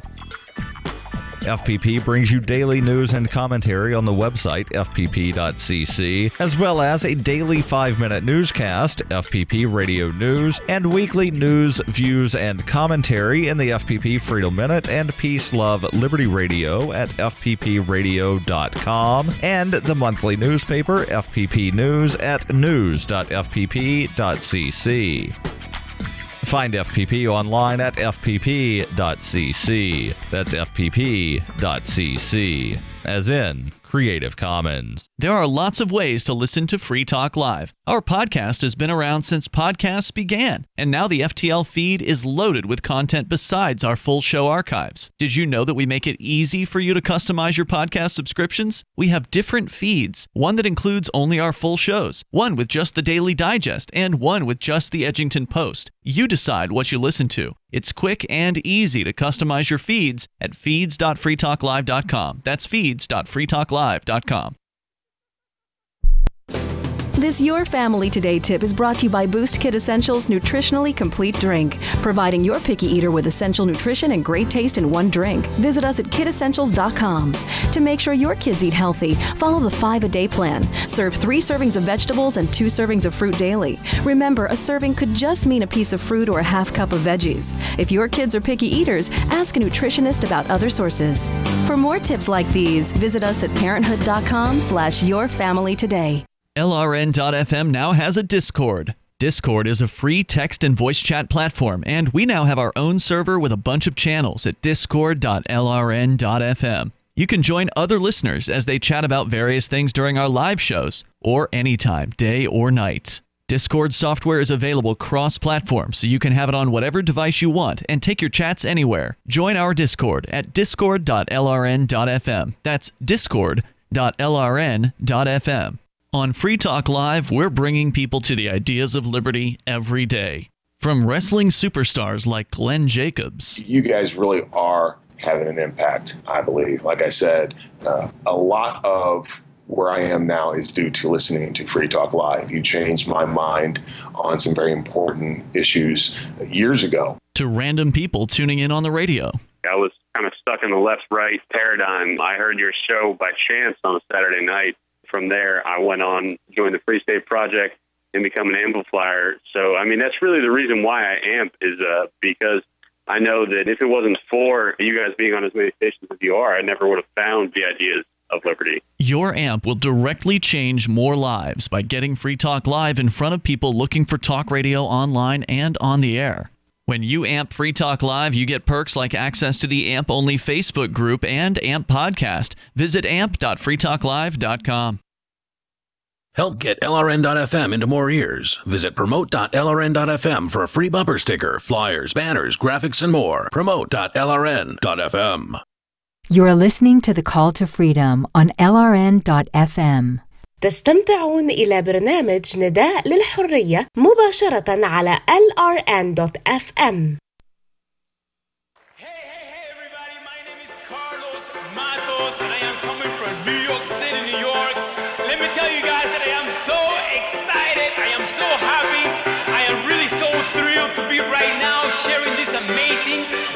super exciting moment of my life with all of you guys. And let me tell you that we are really changing the world as we know it. The world is not anymore the way it used to be.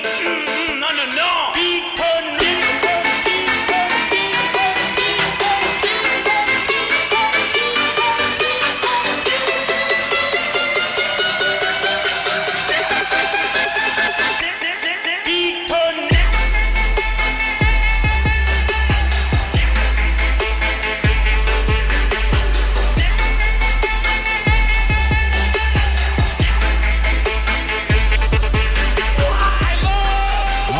Welcome back into the Call to Freedom here on LRN.FM. No, Makona 512. The ICE thing is totally not trolling. We're not trolling at all. We're serious. We want to see ICE abolished. My T-shirt that I was wearing when I took the bucket said, "Borders are imaginary lines," because that's what they are. They're imaginary lines enforced by the government. That's it. I think I just missed a caller. I do. I think I just missed a caller. Call back, caller. Call back. Borders are imaginary lines enforced by governments. As a person who's a libertarian, I don't believe in the existence of the initiation of violence. And ICE is an organization that has initiated violence against my family. You know, I'm just a regular guy. I'm not bothering nobody. I got married. That's what I did. I got married. I fell in love. I decided I wanted to marry this girl. And she was like, "Well, I'm from Kenya." And I was like, "Whatever, yo. You know, like, I've watched the old sitcom. I know how it works. You know, we'll get married and show them like the wedding photos. And when the baby's born, we'll show them a picture of of the babies and stuff. And then they'll just leave us alone. That'll be the end of it, you know." And no. It was hardly the beginning. It was, no, Jesus Christ, hardly the beginning. It was thousands of dollars. Thousands of dollars. Thousands of dollars and years. And I mean, yeah, that's without even getting years. into the people who are refugees. Yeah. I did it what's known as the easiest and cheapest way. I found a girl that was already here legally, and I had her legal immigration status changed from one letter to another letter. And that cost us 8 years, $8,000, and literally an immigration official looking me in the face and saying, "No, you're 4 children, and being married for 6 years is not enough to prove that your marriage is valid and not just a front." That's insane. Yeah. How many kids do you have to have? They want joint insurance. That's the main thing. They want you to purchase a special life insurance. And it's a joint, you have to have a joint policy that says that my wife is the beneficiary of it if I should die. So it's welfare for insurance companies. Basically, as well. Yeah. It's forced insurance. All immigrants are forced to get insurance, health insurance, and sometimes life insurance, depending on their immigration status. Like, immigrant students are forced to get a specific health insurance that's for immigrants, provided by a company that has, a contract with the state. Naturally. Communism, yeah, is what immigration, anti-immigrant activists are advocating for, basically, is communism loves. Communists love some borders. I mean, they have to. Hey, we're giving away free stuff over here. Yeah. You're going to get the riffraff, the worthless, the useless, the lazy of every given society flocking there. You're not going to get the engineers, the physicists, the chemists. You're not going to get those because they want to go somewhere where they're going to be rewarded for their increased expertise. And that's why socialist communes here in the United States are filled with unemployed musicians who end up growing peas and beans to redistribute among their commune and can't get someone who knows how to build a car. Right. Well, now, one of my favorite arguments is like, we can't get rid of borders, we can't get rid of ICE because welfare exists, or because the government itself exists. And for me, that's like it's a tyranny of low expectations. You know, it's like, oh well, you know, we can't have this freedom because we don't already have that other freedom. You know, like, well, we can't get rid of gun control because we still have, you know, this other thing. You know, rape exists, so we can't get rid of gun control. We have to keep gun. People still murder, so because people murder, we got to keep gun control. To me, legit. that's it's the same type of thing. It's like, oh well, you know, we can't enjoy this freedom that humankind, you know, the free movement of people. Well, it's not even was just the basis of human civilization. It's Jesus animal Christ. life. Animal life has the right to go where For it can real, propel you're itself. basically what you're telling me is that I don't have the right to be as free as the birds and the deer, or the gophers. That's what you're or telling the me. roaches, That or the roaches, man. Because I'm a human being, I don't deserve the same freedom that animals and bugs have. That's what you're saying. For that matter, you're saying ICE has more of a right to hunt people than I do to hunt deer. Oh my God. That's so... Jesus, man. That was awesome. ICE has more right to hunt people than I have to hunt deer.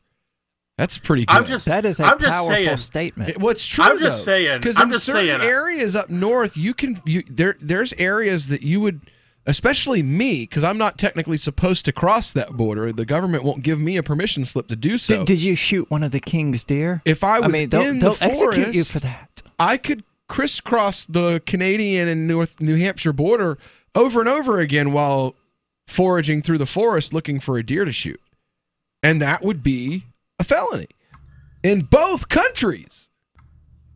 I'm just saying, criminal in both countries for me to cross that border as I walked through the forest, because you know I'm supposed to just have like a just put an invisible fence down along and give all of us collars, and then we'll all know where the hell we're allowed to be and where we're not. That way we don't accidentally cross, your imaginary line, and we'll get a little, and that'll let us know all the good cattle and the good dogs will stay in their fence in their yard where they're supposed to be. Incidentally, this is why private property generally does, in fact, have real borders, generally fences and things of that nature. I'm just saying, an undocumented immigrant has never run out in front of my truck and nearly totaled me.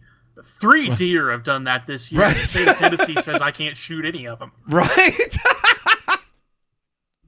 Moose here, man. Moose will kill your car from what I hear. I hit a deer. In fact, if a deer hit my car, there's a good chance that I would go hire an undocumented immigrant to fix it. I hit a deer with my van back in like the early 2000s with a van, a van. And it was the deer won. Well, I've never hit a deer. The deer lost, but I did hit a bear. It killed my van, and it killed the deer. Like, I broke the welds on Bears my are the frame. real. I hit him Bears so are the hard. real danger, not illegal immigrants. Right? All right. When we get back here, we'll continue on with the actual crypto hour. When we get back here on the Call to Freedom on LRN.FM. The Free State Project has reached its goal of 20,000 liberty lovers who've pledged to move to New Hampshire and get active to achieve liberty in our lifetime. Perhaps you're trying to figure out what part of New Hampshire should be your destination. If so, consider Keene. You'll find more than 150 reasons to move to Keene at move.freekeene.com. Keene is famous for its historic, publicity-generating activism, as well as being the liberty media capital of the world. It's home to freekeene.com, New Hampshire's destination for liberty activism, news, and opinion. For years, we've been compiling over 150 reasons to move to Keene at move.freekeene.com, where you'll learn about some of what's happening here and what makes Keene a great place to live. If you love liberty, you'll probably enjoy anywhere you end up in the Shire. But do your due diligence first. Please visit move.freekeene.com for the full list of over 150 reasons to move to Keene. That's move.freekeene.com. What do you shop for that you could otherwise buy at Amazon? Pretty much everything, right? Amazon has competitive pricing and they deliver, and that's a big plus. If you could plan ahead in your shopping, would you be interested in saving up to 33%? There's a catch. You have to do your shopping in Bitcoin. But imagine those savings. It's like a huge raise. All you have to do is go to saveitpurse.com. We've saved thousands, and you can too.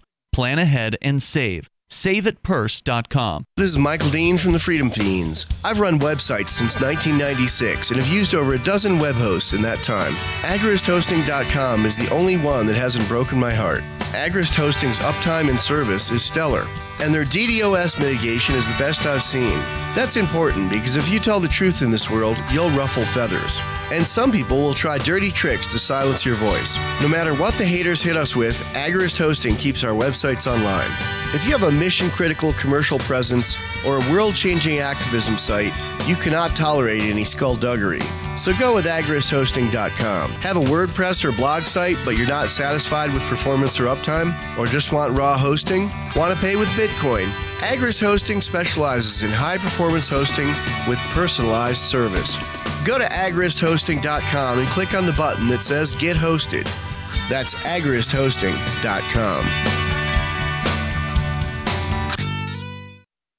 Did you know you can get news updates about what's happening with the Liberty Radio Network delivered in the way you prefer? You can sign up for our email updates at updates.lrn.fm. Plus, you can stay in the loop by joining our Facebook profile at facebook.lrn.fm or follow us at Twitter at twitter.lrn.fm. It's all free, so sign up now at updates.lrn.fm for news updates delivered to your email box, facebook.lrn.fm to follow our Facebook page, and twitter.lrn.fm to receive our tweets. Is spreading the message of liberty, cryptocurrency, and peace around the globe worth $2 per month to you? As you may already know, in addition to our internet feed, LRN.FM broadcasts on free-to-air satellite across North and Central America, as well as Sub-Saharan Africa. And we've been available on satellite for free 24/7 since 2010. The LRN.FM free-to-air satellite signal is reaching some of the most oppressive regimes in the world, and there's no doubt our ideas are making an impact. You can learn more about the channel's impact by watching the 3-minute video at fund.lrn.fm. If you'd like to help free minds globally with our ideas of liberty, cryptocurrency, and peace, you can donate as little as $2 per month via fund.lrn.fm. You can help us continue and expand our satellite broadcast to multiple continents. Visit fund.lrn.fm today, and thank you for your help. Don't forget to share the link on social media. That's fund.lrn.fm. Some of our live shows are streamed in HD on Twitch. Please follow and share at twitch.lrn.fm. That's twitch.lrn.fm. You are listening to the Call to Freedom on LRN.FM. आप सुन रहे हैं स्वतंत्रता की पुकार सिर्फ और सिर्फ LRN.FM पे।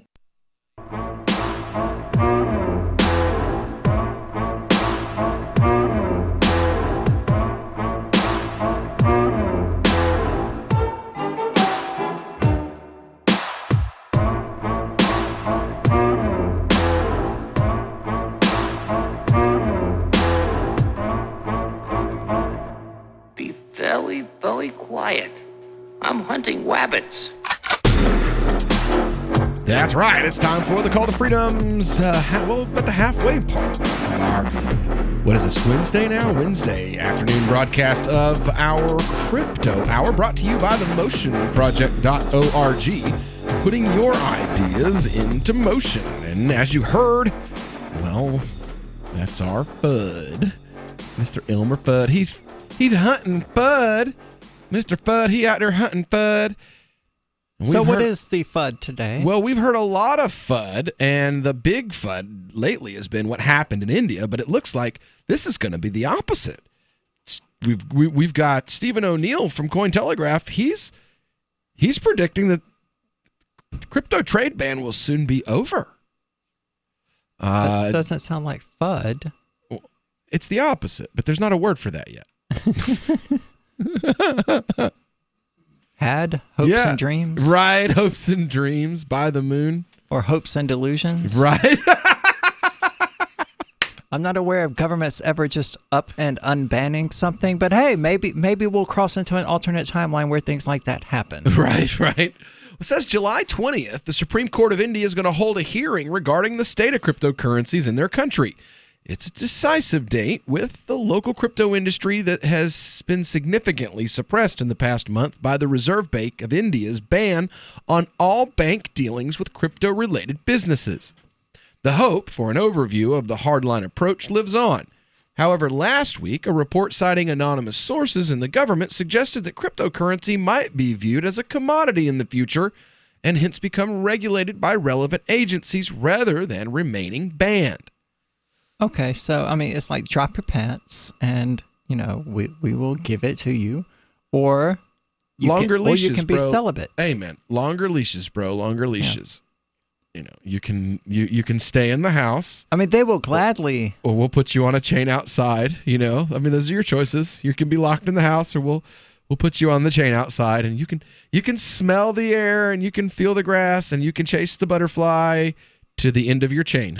Yeah, I don't consider that to be an unban. It's still a ban, but you can pay the government for partial permission. It's cannabis in America. It's taxing and regulating instead of giving freedom. It's like, well, you had the freedom It's going to do to turn all of India into a Coinbase repository. Yeah, basically.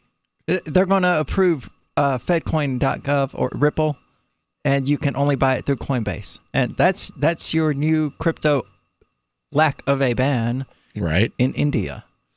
Now, we've also Congrats. got Mark Lasry, the co-founder of Avenue Capital Group. He's got a pretty nice prediction. He says that the Bitcoin price is going to hit 40,000 in bullish comments on CNBC today. Speaking in an interview for the network's Squawk Box segment, Lasry, whose debt management firm controls about $9.6 billion in assets, saw increasing ease of crypto trading as a major motivator for Bitcoin to rise, noting that as it gets more mainstream and as more markets end up allowing it to trade where it's freely tradable, to me, that's more of the bet.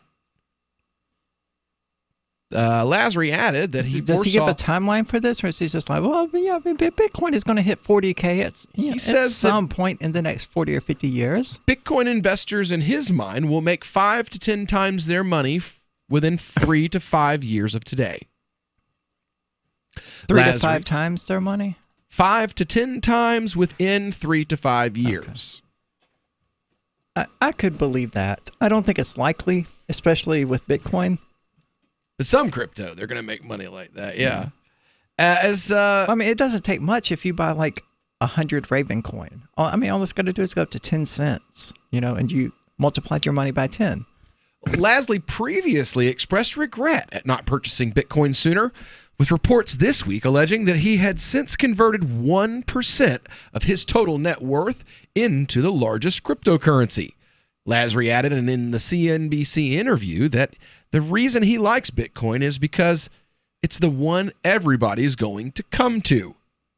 Lasry's prediction came amid a rapid uptick in Bitcoin's fortunes, with the coin suddenly rising 12% on July 17, maintaining new levels above 7,400 cents, only recently in the last 2 hours dropping down to around 73. Institutional investors have become a significant talking point in recent weeks regarding Bitcoin, with commentators eyeing movements toward the cryptosphere from the likes of investment giant BlackRock as a possible sign that major new interest is on the way.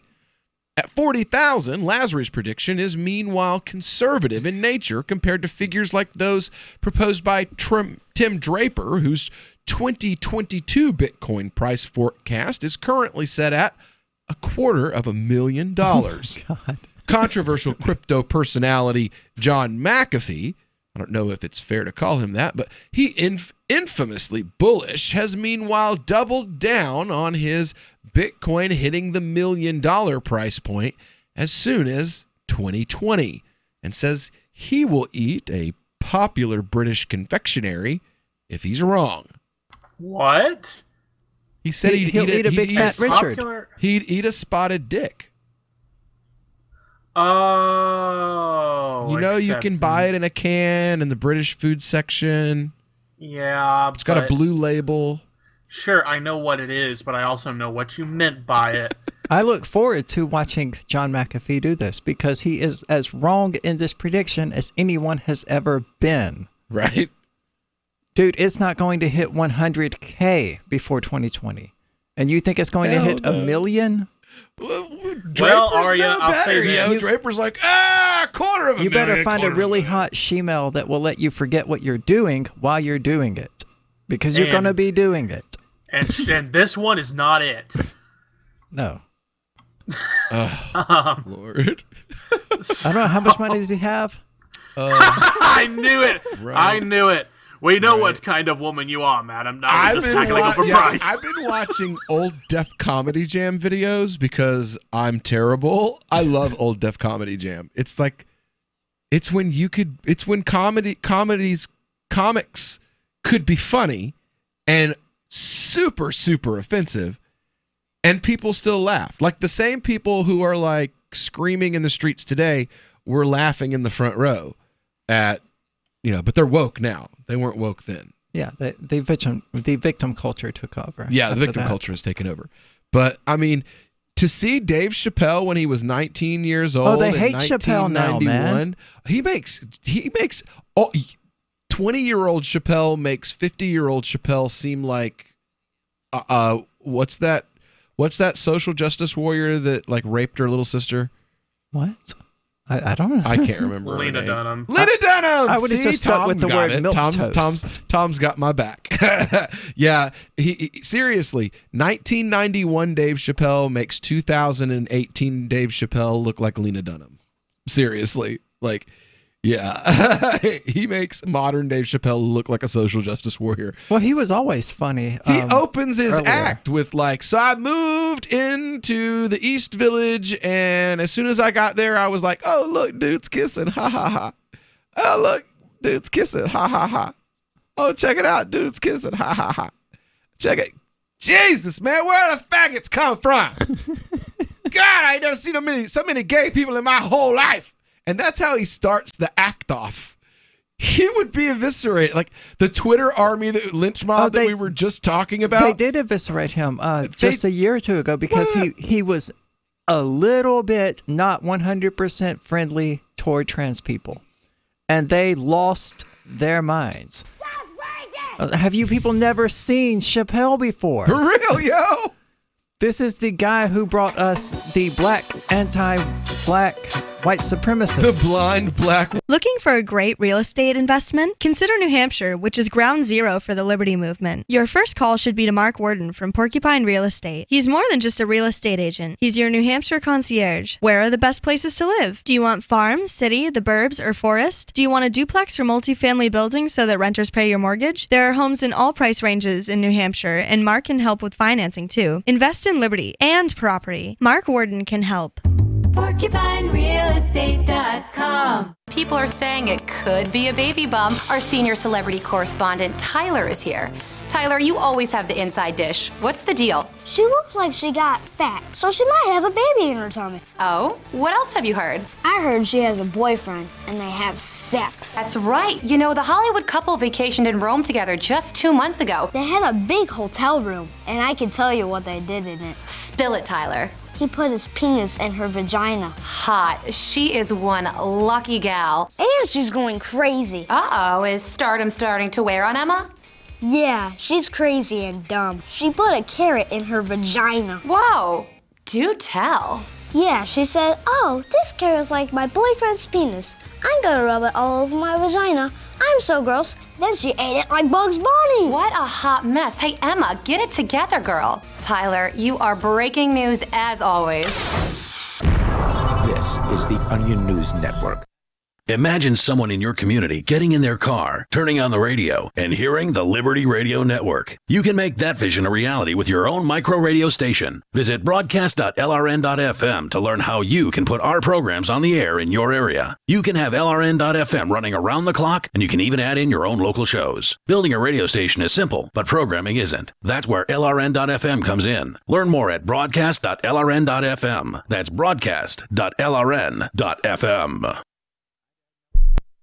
Are you tired of governments murdering people around the world? Stop using their money. There is an alternative. Bitcoin is a stateless, free market, non-political currency. Bitcoin cannot be inflated or controlled by any government. By using their money, you are helping the state. Stop doing it. You have an incredible alternative available now. Learn it, use it, spread it. Get started with Bitcoin at bitcoin.com. That's bitcoin.com. The 3 most important things you can do for LRN.FM are 1. Let your friends know you're listening to LRN.FM on your social networking profile. 2. Buy the things you buy online through shop.lrn.fm. 3. Give $5 a month to the AMP program at amp.lrn.fm. It's my firm belief that the AMP program is the best use of your charitable dollar among liberty-oriented groups. Support all your favorite organizations, but make sure you give $5 a month to the AMP program at amp.lrn.fm. Since time began, tyrants have taken aim at personal liberties. Now there's a movie that aims back. The government has no more right to tell us what to put in our bodies than they have to take our guns or tell us what books we can read. 6 drug police were eaten by bears while raiding a marijuana farm. On your knees, you dirty hippies! Jesus. On your knees! What's the problem, officer? Today, many cops who enforce pot laws do so only because it provides them with cushy jobs, good benefits, and a chance to push people around. I was an undercover narcotics officer. The drug war is nothing but a farce. The Second Amendment says you gotta keep you and your gat intact. Guns and Weed, The Road to Freedom. A film by Michael W. Dean and Nima Vadadi. DVD available now at gunsandweed.com or on Amazon. That's gunsandweed.com. Makes the perfect gift. Remember, that's gunsandweed.com. Love what we do? Please help support our international satellite channels at patreon.lrn.fm. That's patreon.lrn.fm. You are listening to The Call to Freedom on LRN.FM. Unasikiliza wito wa uhuru katika LRN.FM.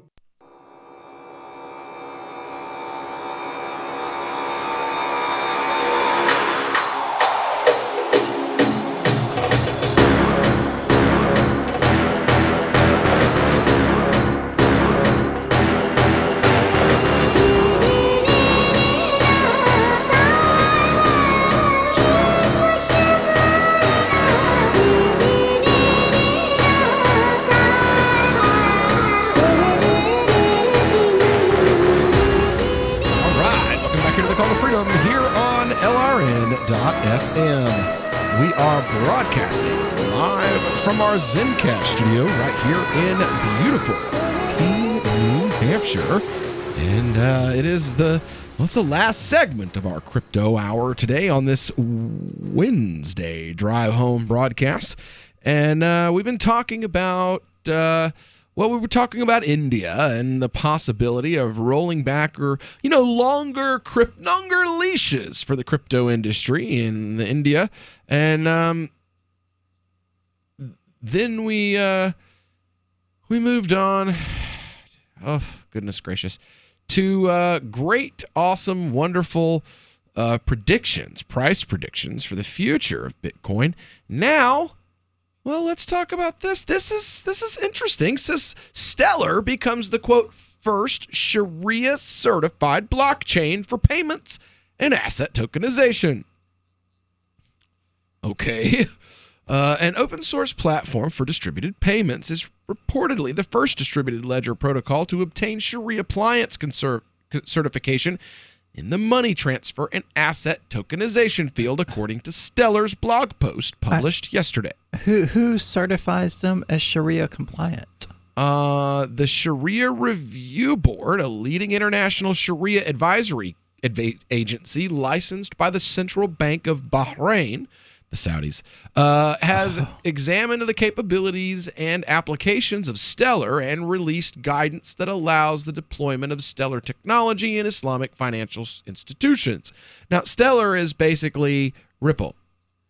Oh, okay. It's another Fed.gov.coin kind of thing. And well, I mean, so I was going to ask, isn't AnyPay Sharia compliant? I would say that it is. I mean, it's just it software. doesn't utilize force or violence, and it or doesn't, interest rate or interest. So yeah, it's not speculative. But anyway, it is an open source platform for distributed payments. It's also on its knees in front of the Saudi government. Well, Stellar is, but not AnyPay. Right. Which is why I've been pushing AnyPay in Muslim countries for a few months now. We're hoping, actually, I need to call Faisal today, that we might get a third of a shopping mall to install AnyPay, because they're doing Zencash mining and node classes in Nairobi, where my wife's family is from, and my wife's family owns a shopping mall there. Nice. It doesn't help us at all, outside of being like, really? Well, I've been talking to the folks over at Zencash about writing a plugin for AnyPay so that Zencash can be accepted through AnyPay. And AnyPay is very open and very much would love for that to happen. And if Zencash is the first cryptocurrency that's opening mining farms and stuff on the ground in Kenya, then that means there will be a lot of Zencash floating around in Kenya eventually. And wouldn't you, cousin, love to be the first business, the first shopping mall in the area that has the technology and the capabilities to accept that currency? That was my pitch. And he was like, let me talk to the other people. I will get back to you. Because he saw it, like at first he didn't really get it. And then once I explained, like, look, bro, it's money kind of, it's a commodity. It's like silver, people like to use silver coins to barter with. But this is just digital silver, and digital silver is saying, it's a way of facilitating trade. Yep. Without any of it going to bombs. India is going to call it a commodity. The IRS calls it a commodity. It's like silver coins, but they're digital, and you use them to barter for things. And you can be the first shopping mall in your area to accept this digital silver, these digital coins. They go up in value, just like silver. Dollars, money goes down in value. Yeah. When I think money, when I think dollars, when I think currency, when I think fiat, I think loss in value, because that's all I've ever seen. I've never seen money that goes up in value.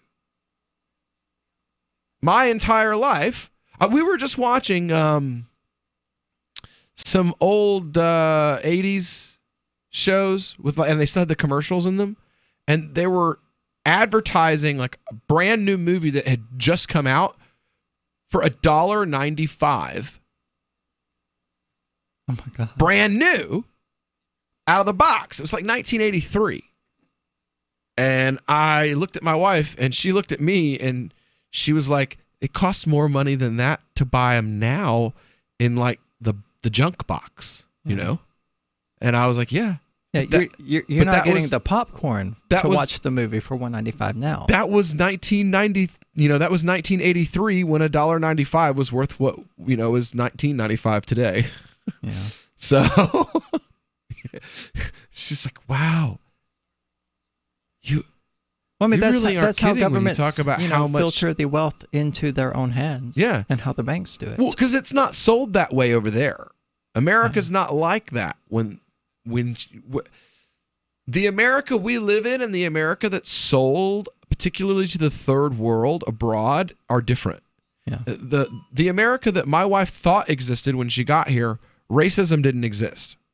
Police brutality, government corruption, those things aren't real things that happen in in America. Racism? America beat racism in the 60s. And that's how it's the view that they have. That's what they're taught in school over there. Yeah. That's what America is. And then she's like, I got here and I heard some guy call a little kid the N-word at the store. And I just looked at him like, what?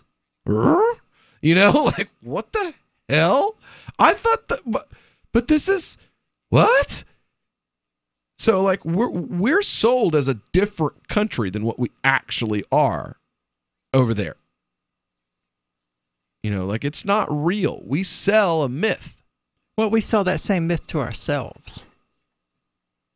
And I guess that just means we're the people who can see more than just the shadows. Yeah. Yeah, you like that, right? That's why we became libertarians. We're like, hey, everybody is wrong. Everybody is lying to themselves and to each other. Yeah. That stuff they just said is not right. Oh my God. Stellar calls itself the first Sharia-approved ledger protocol in the area of money transfers. Cryptocurrency Norcoin was certified with a Sharia certificate of the World Sharia Advisory Committee in March, calling itself the first Sharia-compliant utility token. In April, Bitcoin was recognized as generally permissible under Sharia, according to a report released by an internal Sharia advisor at fintech startup Blossom Finance. The author of the report, Muhammad Abu Bakr, concluded with a warning, saying that while he considers digital currency to be halal, in most cases, traders should not purchase them for investment purposes. Last month, South Korean blockchain lab Incublock signed a memorandum of understanding with a Malaysian government advisory committee for blockchain tech development permissible under Sharia. The entities will work on developing a blockchain platform and a decentralized application that will meet the social requirements to be considered halal by the Sharia commissions. So there you go. More efforts at bringing this type of economic freedom to the Muslim world, which is something I'm always happy to hear. I love hearing, that sound that I just heard right there. I also love hearing that sound because that means we've got free coins to give away. That's right. You hear the faucet running in the background. Somebody must have took a leak and not turned it off, because it just keeps running and running. Give us a call, 603-283-6160. That's 603-283-6160. Get yourself some free coins. We'll be back with more of the Call to Freedom on the other side of this break. And so give us a call, 603-283-6160. We'll be right back.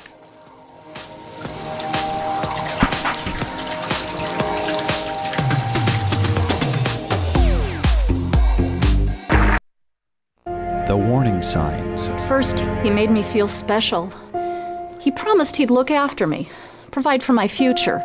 He broke every promise he made. Millions of Americans afflicted. I was ready to leave, but he told me he'd change. So I gave him another chance. I was such a fool. The consequences. Things only got worse. He started making my decisions for me. About my job, my kids' education, my money, my safety, my future. He took away my choices, but I kept going back to the same politicians. The diagnosis? Battered voter syndrome. I fell for the same old lies. They were just playing with my emotions, telling me what I wanted to hear.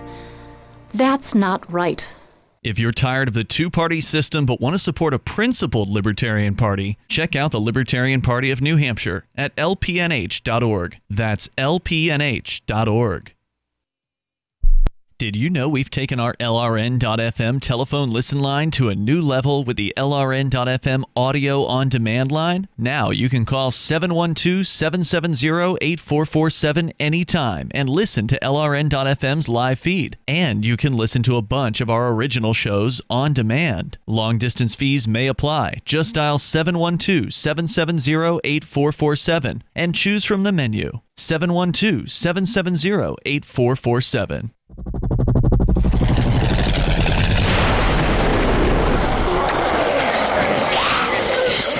In Survivor Max 2, School Bites, Max must scavenge through a wasteland swarming with the undead. Desperate to find the medicine he needs, he discovers a community of survivors at his former school. Has he finally found the safe haven he's been looking for, or will he discover that school bites?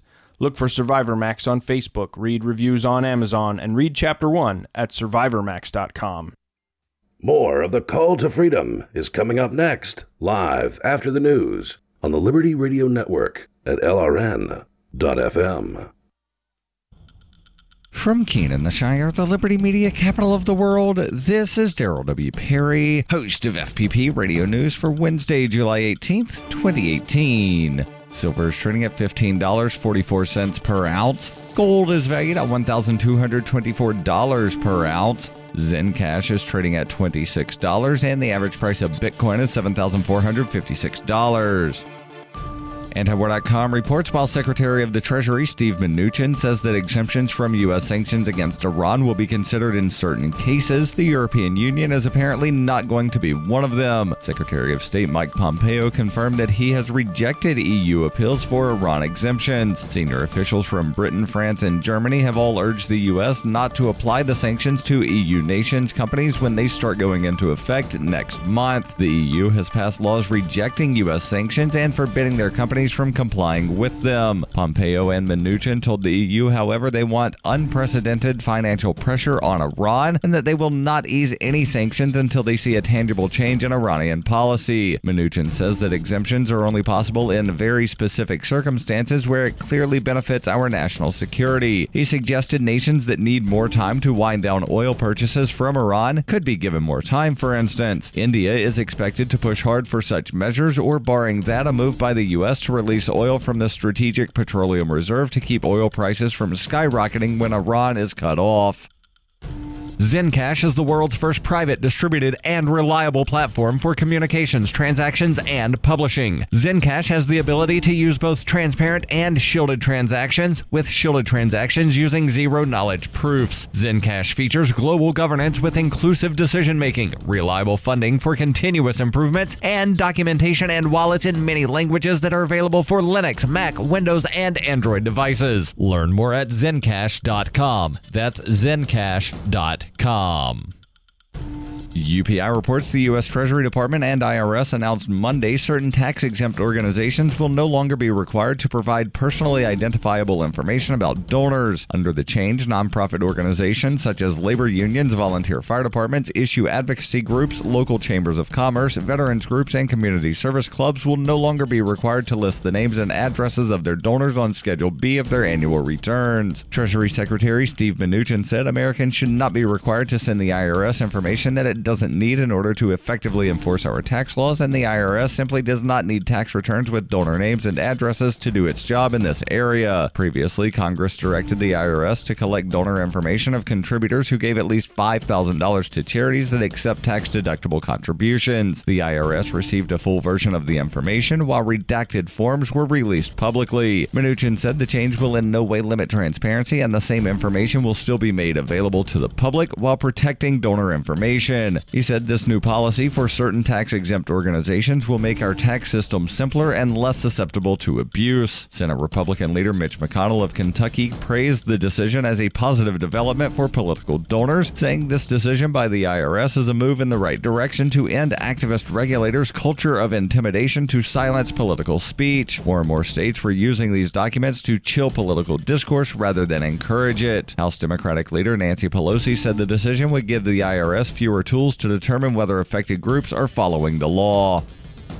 Bitcoin Not Bombs is a launching pad for nonprofits and social entrepreneurs into the financial freedom of the Bitcoin economy. Bitcoin Not Bombs is fully committed to being the hub of the nonprofit sector of the Bitcoin economy. To learn more, visit bitcoinnotbombs.com. Reuters reports 4 U.S. states sued the federal government on Tuesday to void a new $10,000 cap on federal deductions for state and local taxes included in President Donald Trump's 2017 tax overhaul. The lawsuit by New York, Connecticut, Maryland, and New Jersey came 7 months after Trump signed the $1.5 trillion overhaul passed by the Republican-led Congress, which cut taxes for wealthy Americans and slashed the corporate tax rate. Critics have said the cap would disproportionately harm blue states that tilt Democrat. Tuesday's lawsuit adds that many legal battles between such states, including several with high tax rates, and the Trump administration, which was accused of unconstitutionally intruding on state sovereignty by imposing the cap. Taxpayers have long typically enjoyed unlimited federal deductions for state and local taxes. Under the cap, individuals and married taxpayers filing jointly who itemized deductions may deduct up to only $10,000 annually for state and local income, property, and sales tax. This has been FPP Radio News. Online at fppradio.com.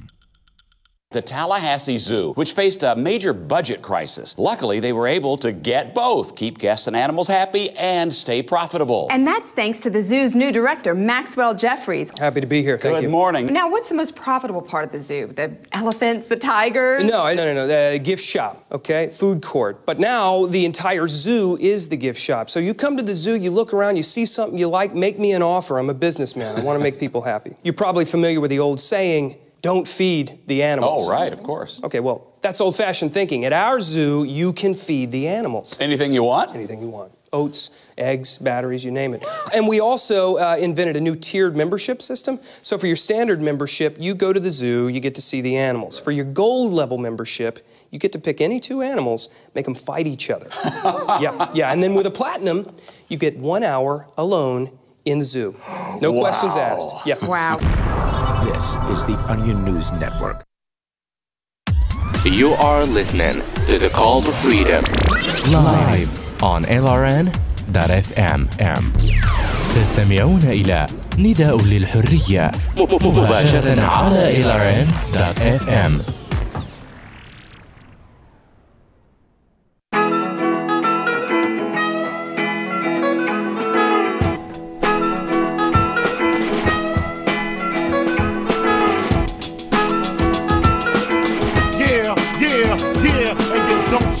And you won't stop, and you don't stop.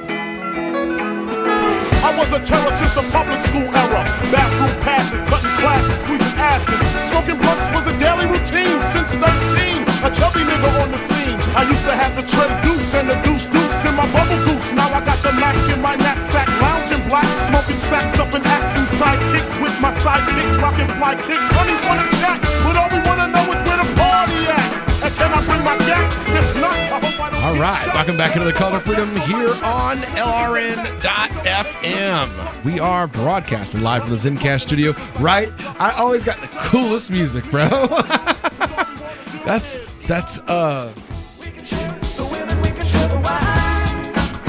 it's Grateful Dead. Yeah, that's Grateful Dead with Notorious B.I.G. Oh, Lord. All right. So we're back here on the Call to Freedom on LRN.FM. We've been, we just finished up our crypto hour from themotionproject.org. And if you were listening and paying attention a little bit earlier, we played our faucet sound. There it is again, the motion faucet, our motion faucet. Basically, when you hear the motion faucet, you give us a call, 603-283-6160, 603-283-6160, and we'll bring you on the air, and you get 10 free motion coins as a result. So give us a call, 603-283-6160. You're welcome to hit us up on our on-air call-in line at discord.lrn.fm, or you can also hit us up on Skype at LRN Studios on our Skype line. So let's see. I really didn't, to be God, like 100% truthful, I didn't really prepare for hour 3. No, we had the whole ice thing going on. Yeah, I know.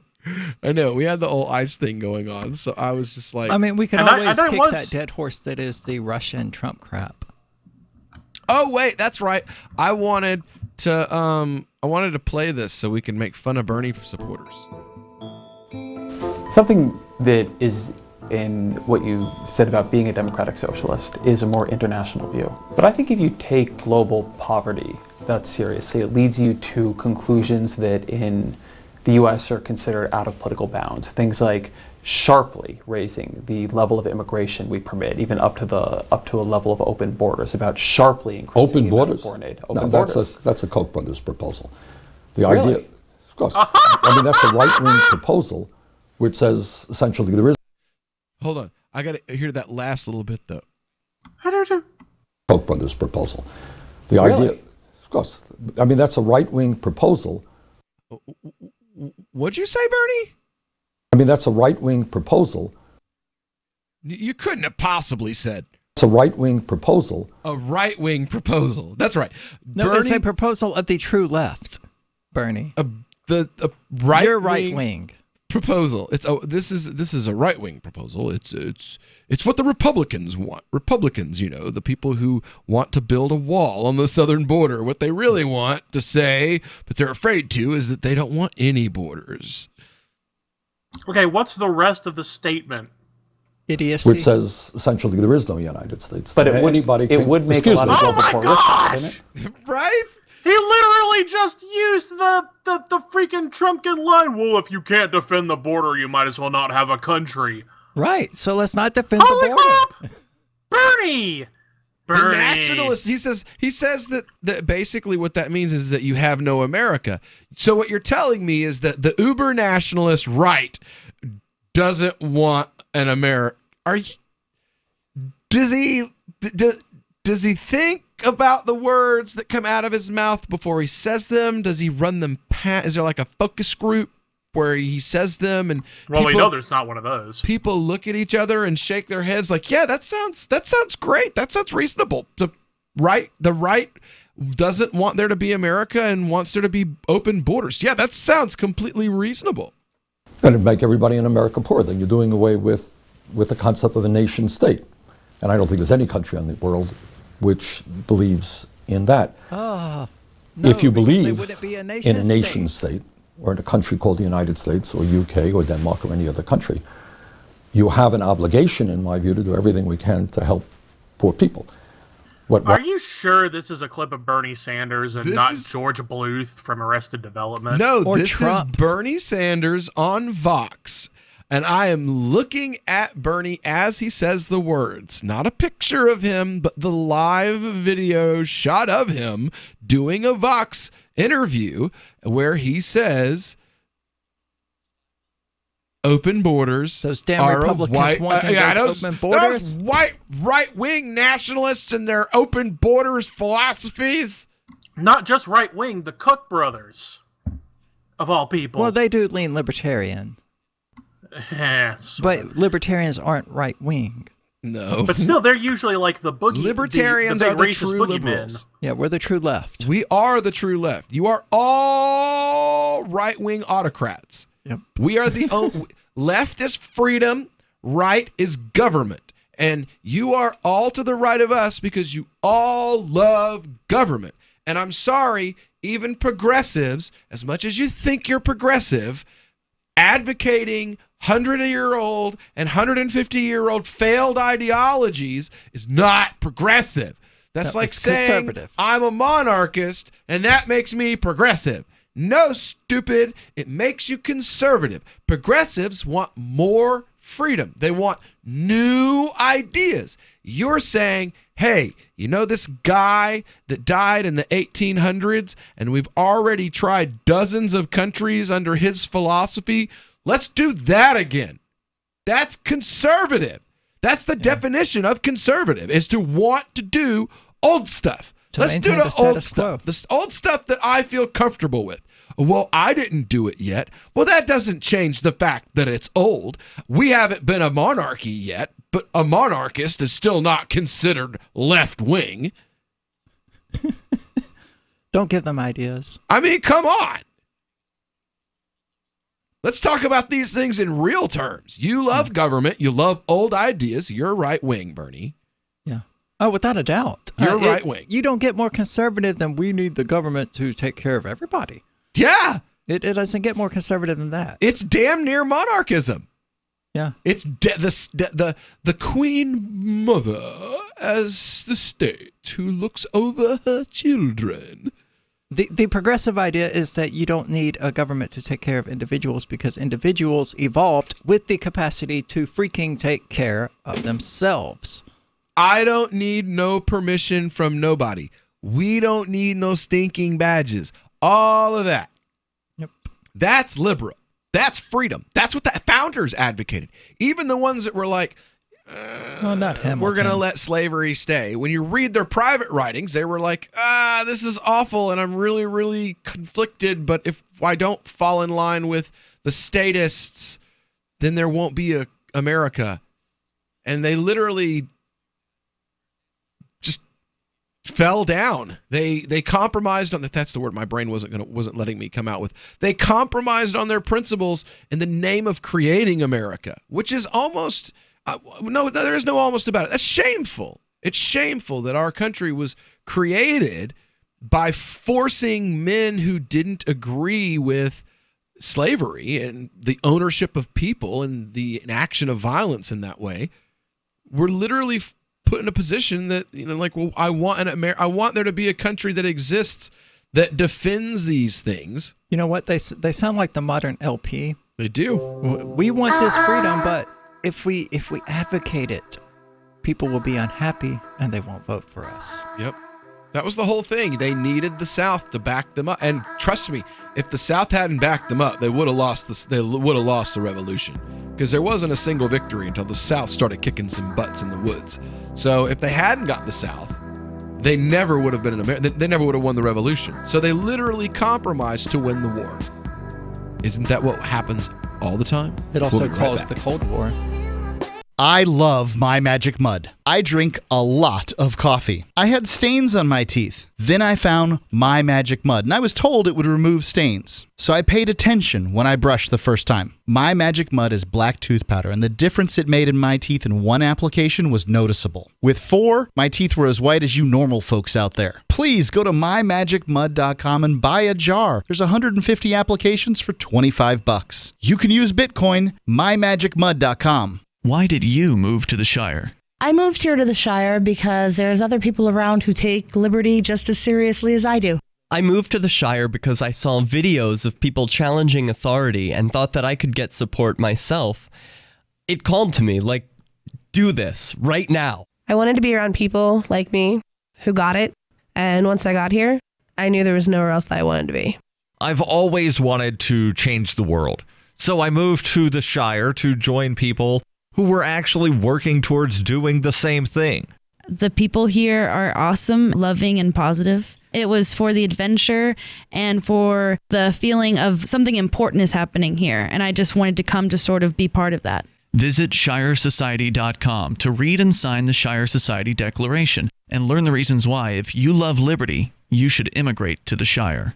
Plus, add yourself to the Shire map at ShireSociety.com. That's ShireSociety.com. Some of you asked, and now we've delivered. LRN.FM's live Keene, New Hampshire studio shows are now streamed in HD on Twitch. Visit our channel at twitch.lrn.fm and give it a follow. If you have Amazon Prime, you get 1 free subscription on Twitch. If you use it on our channel, Twitch will give LRN.FM a monthly piece of your Prime subscription cost. So please watch, follow, share, and subscribe to twitch.lrn.fm. That's twitch.lrn.fm. So you've signed the Shire Society Declaration and are planning your move to New Hampshire to be around more liberty-oriented people. Next, sign up for the Shire Society Forum at forum.shiresociety.com. There are a bunch of people there who are already in the Shire, and they want to meet you. If you're already in the Shire physically, you should also come by the forums. Remember, not everyone uses Facebook. New people are signing up for the Shire Society Forum every month, so drop in and say hello at forum.shiresociety.com.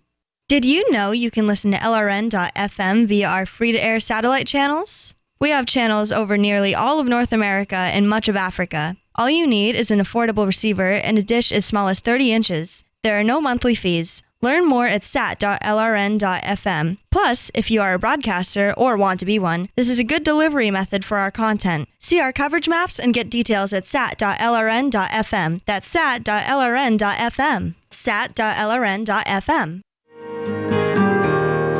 So the protection of life, liberty, and property is what the Free State Project is all about. But it's an effort to move 20,000 people who understand. It's about demonstrating to the entire country that, yeah, we can have a free market, a truly free market. Making it just a freer, great place to live. It's the world's largest voluntarist libertarian community, and it's only getting bigger. That's amazing, to be able to move to a place where other people like passionately believe in being free and independent. What the Free State Project is managing to do, though, is to put their money where their mouth is. It's physically getting up across the country and saying, let's go someplace and let's demonstrate the power of these ideas. There's a lot of kind of philosophy that surrounds liberty. There's a lot of thinking about it and talking about it. But here in New Hampshire, people are doing it. 101 Reasons Liberty Lives in New Hampshire, a documentary by Free State Project Early Movers. Watch it free at 101reasonsfilm.com. 101reasonsfilm.com. This is the Liberty Radio Network, broadcasting the latest liberty-oriented audio content 24 hours a day at LRN.FM. This is Angel Clark, and you're listening to The Call to Freedom on LRN.FM.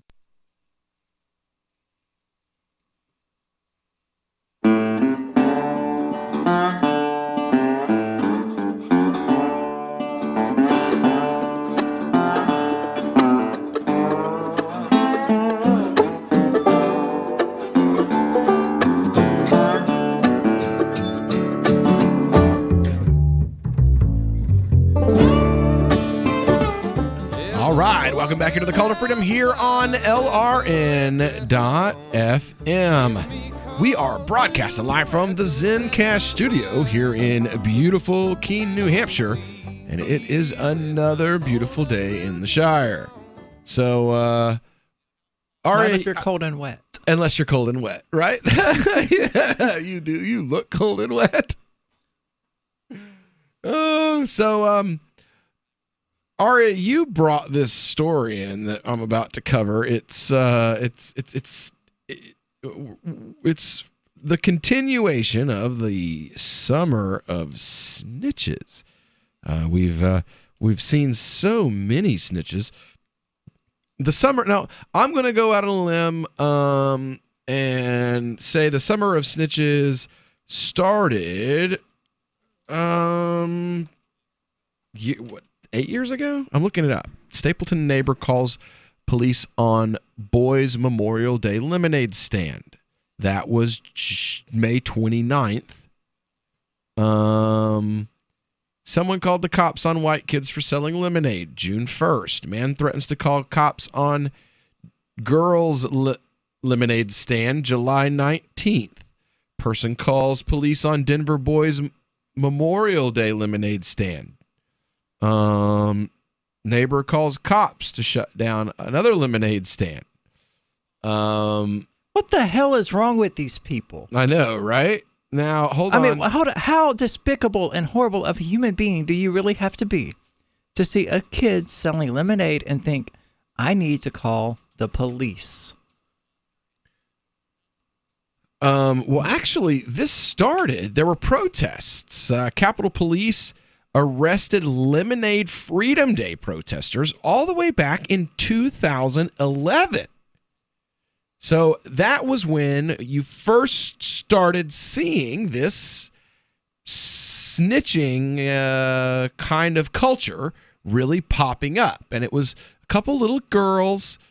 They had a lemonade stand, and some jerk off called the cops on them. And they fined the parents for... The cops should have beat the hell out of that idiot. I mean, as much as I hate cops. I was about to say, that's something that's never been uttered on this show, I don't think. I mean, if you call the cops on a little kid for selling lemonade, you need the crap beaten out of you. I mean... But Aria, I don't care. Little kids are so easy to push around. I don't care who does it. As long as someone knocks you out of your brain. In the background, you can hear... a group of 10 cents. Protesters. Only 10 cents, guys. 10 cents lemonade. 10 cent lemonade. 10 cent lemonade, folks. Now, these folks are on the National Mall in Washington, D.C., protesting girls who had been fined for selling lemonade in their own yards. Permit, right? Can't be here. You need a permit. Heir to the freedom! Woo! Hey, that's Ghost King from the Free State Here you Project. are, dearie. Have a lovely afternoon. Thank you. Oh, my pleasure. Thanks a lot. And the cops just can't handle No it. vending on Capitol grounds. You guys agree with that? Free country, ma'am. And you guys are continuing. You want lemonade? Yeah. Did you want a cup? 10 cents for some lemonade, guys. 2 more? Yeah. Perfect. Thank you so much for your business. Thank you. Thank you. Thanks. Would you like a cup as well? Yes, don't be intimidated. Don't be intimidated. Don't be intimidated by them. Oh, and she reaches and grabs the camera. You got that on camera. Please don't break equipment, man. Nobody's being hurt by this. So this is not the age of Trump, man. This is 2011 that this was happening. 2011 that this protest, and the protest was because of multiple instances of this summer of snitching happening. So this isn't the first summer of snitches. This is a problem that's a decade old in our country nearly now. It's 2018, man. That was like 7-8 years ago. Yeah. So this is... I mean, there's no way to fix this level of brokenness and dependency on the state that you think you need to alert the police to someone selling lemonade. Again, this. I mean, how do you combat that mentality? It was held up. It was held up over and over in the course of the last few weeks as an example of the age of Trump. But you can't do that. Not and be intellectually honest. Well, maybe beyond that, the worst of it is clearly in California, which is a liberal bastion. Yeah. Well, and they're literally the ones calling the police on minorities who are selling things on the street.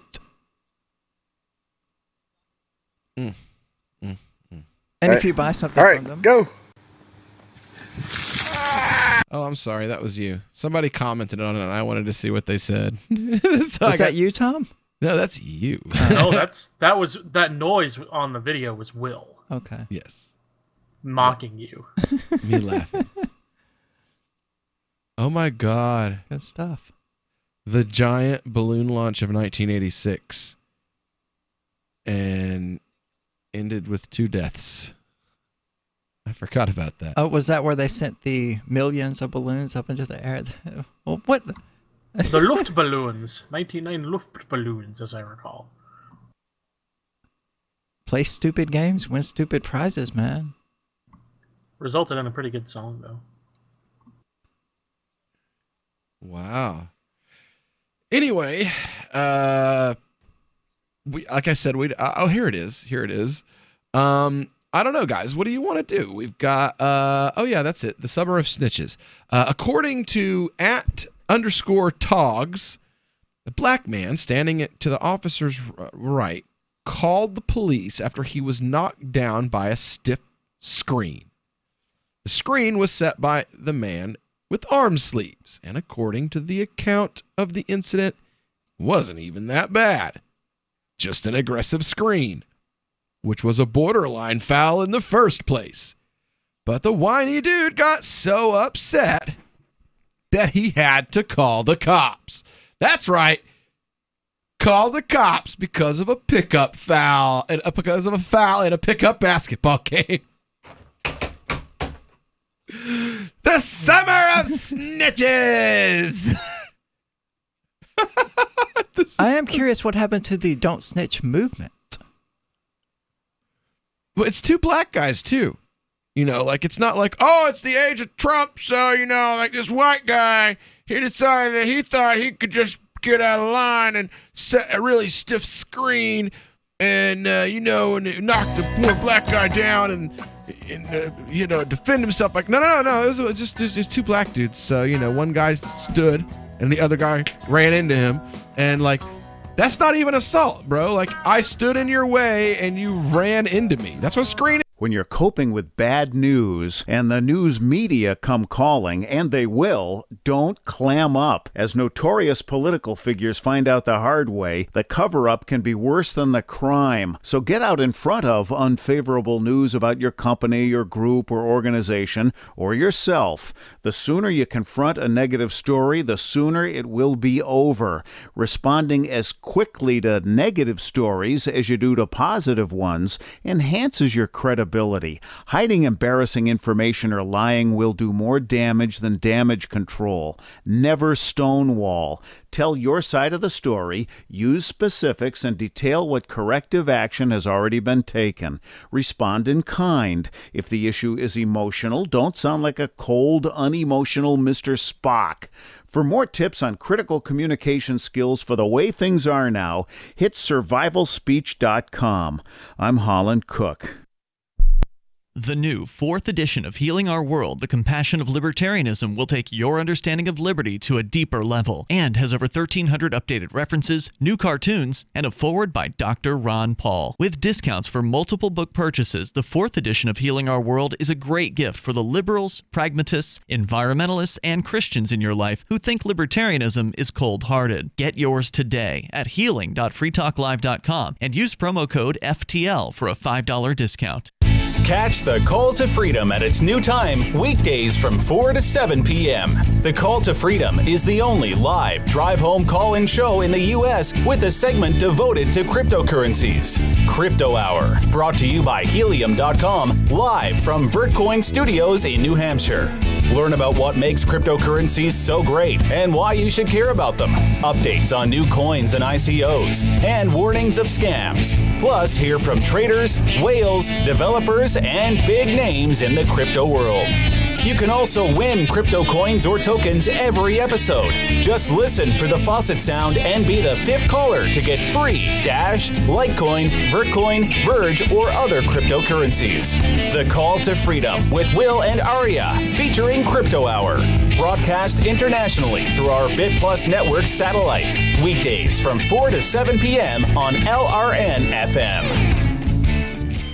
Here's a chance to do a little activism while you're cruising Facebook, Twitter, or Google+. Between the LOL cats, the recipes, the hot girls, and the inspirational sunrise memes, Free Talk Live's posts pass by your newsfeed. Like them, comment. It gives us more exposure. If you don't see our posts, click like at facebook.freetalklive.com and then hover over it to click Get Notifications. It's an easy way to spread the ideas of liberty a bit further. I know you're busy, but you can spare that 1/10 of a calorie it takes to click on something. facebook.freetalklive.com. Is spreading the message of liberty, cryptocurrency, and peace around the globe worth $2 per month to you? As you may already know, in addition to our internet feed, LRN.FM broadcasts on free-to-air satellite across North and Central America, as well as Sub-Saharan Africa. And we've been available on satellite for free 24/7 since 2010. The LRN.FM free-to-air satellite signal is reaching some of the most oppressive regimes in the world, and there's no doubt our ideas are making an impact. You can learn more about the channel's impact by watching the 3-minute video at fund.lrn.fm. If you'd like to help free minds globally with our ideas of liberty, cryptocurrency, and peace, you can donate as little as $2 per month via fund.lrn.fm. You can help us continue and expand our satellite broadcast to multiple continents. Visit fund.lrn.fm today, and thank you for your help. Don't forget to share the link on social media. That's fund.lrn.fm. You can sign up to receive the latest about the Liberty Radio Network via our email updates at updates.lrn.fm. That's updates.lrn.fm. You're listening to The Call to Freedom on LRN.FM. تستمتعون إلى برنامج نداء للحرية مباشرة على LRN.FM.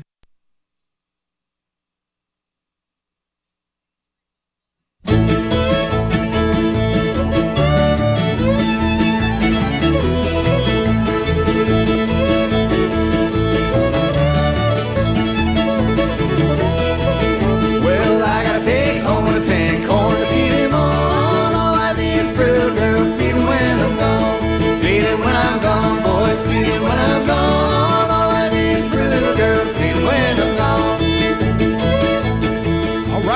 back into the Call to Freedom here on LRN.FM. Broadcasting live from the Zencast studio here in beautiful Keene, New Hampshire. And again, we had our motion faucet from motionproject.org go off a little while ago. You can give us a call, 603-283-6160, 603-283-6160, and claim those 10 free motion coins. XMN is the ticker symbol. Worth probably $7 today. So give us a call, 603-283-6160, to claim those free coins. So we've been talking about the Summer of Snitches and how it's not new. I mean, the Summer of Snitches, the first Summer of Snitches I remember was 2011 when they started harassing those kids over the lemonade stands, and then protesters, some from New Hampshire, went to D.C. and set up a 10-cent lemonade stand in the National Mall and got themselves arrested selling 10-cent lemonades to kids and other people without a government permission slip. And, you know, this was their form of protest. They're saying, you know, like, look, this regulation, surveillance culture that the left is, it's out of control. And when little kids can't sell lemonade, little kids can't mow their neighbor's lawn, little kids can't sell bottles of water, little kids, you can't play a pickup basketball game and set a hard screen. Well, I mean, when these bills were first introduced to us, I'm sure that people said then, you know, but, you know, you're introducing all these requirements for people to have permits and things like that, and it's going to end with little Susie down the street not being able to have a lemonade stand. And the people who introduced these bills, the liberals, were like, no, that's never going to happen. It's never going to be used for that purpose. You're just, that's exaggeration. That's an exaggeration of what'll happen. It's just paranoia being spread by the right-wingers. Yeah. Wrong. And I mean, when the... Isn't that what they said about seatbelts, right? When they first passed it, like, people were like, no, the government does not have a right to be my protector. And they were like, okay, how's this? It can't be a reason that will pull you over. And people were like, as long as it's never anything but a secondary offense. That's right. Okay, cool. And then the economic crash happened, and police departments were like, we need money. And they were like, click it or ticket. And suddenly that promise made to the people when the laws were created that they would never be used in this fashion, suddenly they are. And all the naysayers who were like, look, this is what's going to happen, are vindicated, but the public forgets. Yep. Yeah, because we warned them. We were like, have you read the FEMA Act and what it really authorizes? I mean, it basically legalizes everything that Hitler did to the Jews, only here in the United States. But it'll never be used for that purpose. It will be eventually. Well, now, we do have a 45-second, particularly, in my opinion, particularly humorous video that we are going to listen to of this incident. Oh. This is the hardest foul in America, bro. What you guys say, bro? You calling the cops if you get fouled, Berto? You calling the cops if you get fouled? You calling the cops if you get fouled? Have you ever been called for a basketball foul before the... No. This your first time? That's my first basketball foul. You were coming for a basketball foul? Not for that, no. I just heard it was a fight. Oh, okay. But I'm like, all right. Damn, they called you for a foul, man. I thought these was your joints. TV, you playing again? They're trying to get him to play again, but they want him on his team. Why, PB? Because I don't want him. Because if I don't want to have to worry about him calling the cops on me again if I foul him, so I want him on my team. Yeah. So the officer did not charge anyone and explained why he wasn't doing anything over being called out to a gym after a dude had his feelings hurt. It's unclear what the dude hoped to gain by calling the cops. In order for a reasonable assault charge to be leveled, there would need to be evidence and that it was an intentional act and designed to cause injury, which doesn't even sound remotely the case when it comes to an aggressive screen. Stop being children. Stop being idiots. Quit calling the cops over every little thing. Quit being snitches. Good Lord, I hope I can't. It's the first time I've been like, God, I wish the summer would be over. Well, I'm just thinking of, all of these sports taking place throughout the country, all of the contact sports. I mean, how long is it going to be until someone gets hurt in football and calls the police? Oh, my God. He tackled me too hard. No. Mommy. No. He hurt me when he tackled me. Boxing. Boxing. I don't know what was going on. He just walked up and punched me. I woke up 6 hours later and called the police. We were sparring, and he said something I found offensive before he hit me. So I would like him charged with a hate crime. He hit me too hard. You know who won't be doing any of that?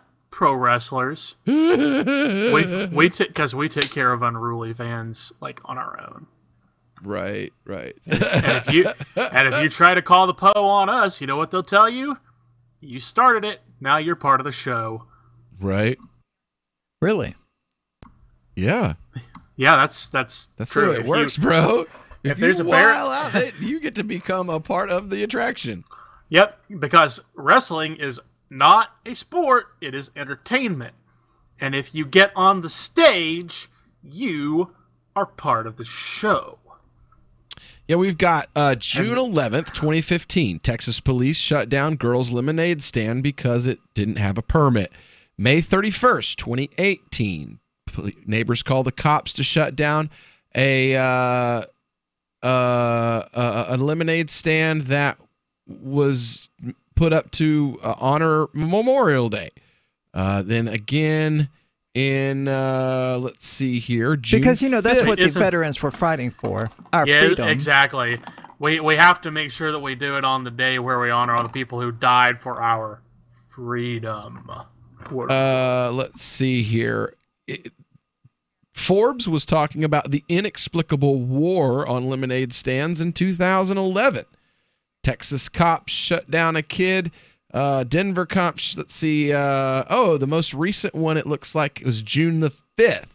The Washington Examiner talking about a little girl named Jennifer Knowles in Georgia and had their sidewalk stand closed. This was again in Georgia and in Texas.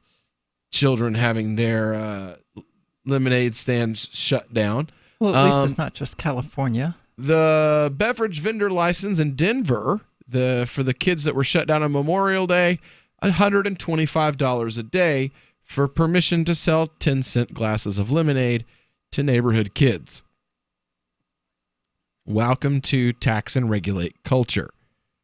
Then we've got a stranger threatening to call the police on little girls who wouldn't get rid of their lemonade stand. Did you see what the one about the guy who had the city called on him and was told to keep the smell of his barbecue on his property? Yes. Yep. What the hell? Yep. Where do we even start? Superfan serves lemonades. Oh, but the little boy that's serving free donuts and lemonade to local police officers yesterday didn't get shut down. He got front billing on Microsoft News Network. Shocking. MSN, right? Womp. That's what MSN is, right? Microsoft News. Anyway, when we get back, it will be time for our cannabis news segment. I've got some disturbing news. Cell 411 is a free app for Android and iOS that replaces government-controlled 911. Cell 411 allows you to preset a group of friends or private organizations to show up at any emergency. Cell 411 is a nightmare for the state because it proves their so-called services aren't needed. Cell 411 has had thousands of installs, and of course it's covered by the BIPCOT no government license. Cell 411 because your friends won't shoot you when you're in trouble. Without the government, who would build the emergency services? You and Cell 411. Get it today at getcell411.com. I've been told no in many different ways. I give you an order and you're going to obey it. George, you can go this way. You can do that and you have to leave here. You cannot bring signs into the rally. Walk with me. Well, I'm comfortable here, actually. Whoa, whoa, hey, who do you think you are? Excuse me. There is no video and audio allowed in this hospital. No, I have work today. This is... You ain't gonna make it. Wait on account. Now. Wait a minute. Whoa. Hey! Oh my God! Unbelievable! Why are you running from me? Because you scared me. What am I being detained for? You're being served. What is this? You're being served. What is this? Bureaucrats have a funny way of telling people no. That's the sound of the men working on the chain. Derek J's Victimless Crime Spree. Watch it for free and order the Director's Cut DVD at victimlesscrimespree.com. Now that you've found the Liberty Radio Network at LRN.FM, you may want to help expose others to our great programs. To assist you in doing so, you'll find resources at promote.lrn.fm, including details on how to get a free bumper sticker, quarter-page flyers you can print out and distribute, banners for your website, as well as files that will allow you to make your own custom banners and graphics. Visit promote.lrn.fm and help bring new listeners to the Liberty Radio Network. That's promote.lrn.fm. We've all heard about blockchain assets like Dogecoin, Ether, and Ripple. Bitcoin isn't the only player in the blockchain game any longer. And for those of us wondering how to get our hands on these digital assets, finally, there's a solution. Shapeshift.io allows you to buy and sell between your digital assets and Bitcoin instantly between your own digital wallets. I've used it with ease. Shapeshift.io. There's no account or email address needed. You send them the crypto you want to sell. They send back the crypto you want to buy. It's that easy. Shapeshift.io. LRN.FM is proud to announce our official listening apps for Android and iOS devices. Now you can easily tune into our streams anywhere, anytime on your smartphone or tablet. Just visit apps.lrn.fm or search for LRN.FM in the Android or Apple app stores. Please download, rate us 5 stars, then share the link on your social media and let your friends and family know how you're listening to LRN.FM. Download it now, free at apps.lrn.fm. Free Press Publications is an independent, alternative media and publishing company founded in June 2009 with the mission of ensuring a free press for the freedom movement and is committed to spreading the message of peace, freedom, love, and liberty. FPP also gives new authors an avenue for publishing freedom-oriented material. FPP brings you daily news and commentary on the website fpp.cc, as well as a daily 5-minute newscast, FPP Radio News, and weekly news, views, and commentary in the FPP Freedom Minute and Peace, Love, Liberty Radio at fppradio.com, and the monthly newspaper FPP News at news.fpp.cc. Find FPP online at fpp.cc. That's fpp.cc, as in Creative Commons. What's up next? Visit the Liberty Radio Network program guide to find out at shows.lrn.fm. That's shows.lrn.fm. You are listening to the Call to Freedom on LRN.fm. आप सुन रहे हैं स्वतंत्रता की पुकार सिर्फ और सिर्फ LRN.fm पे. Anti-ICE organizations such as the Cato Institute or something along those lines. Let's focus our discussion first on marijuana, okay? Marijuana has a very distinct smell, okay? I'm going to pass around just a little tiny bit, and I want you all to take a smell so you know when someone is smoking marijuana near you.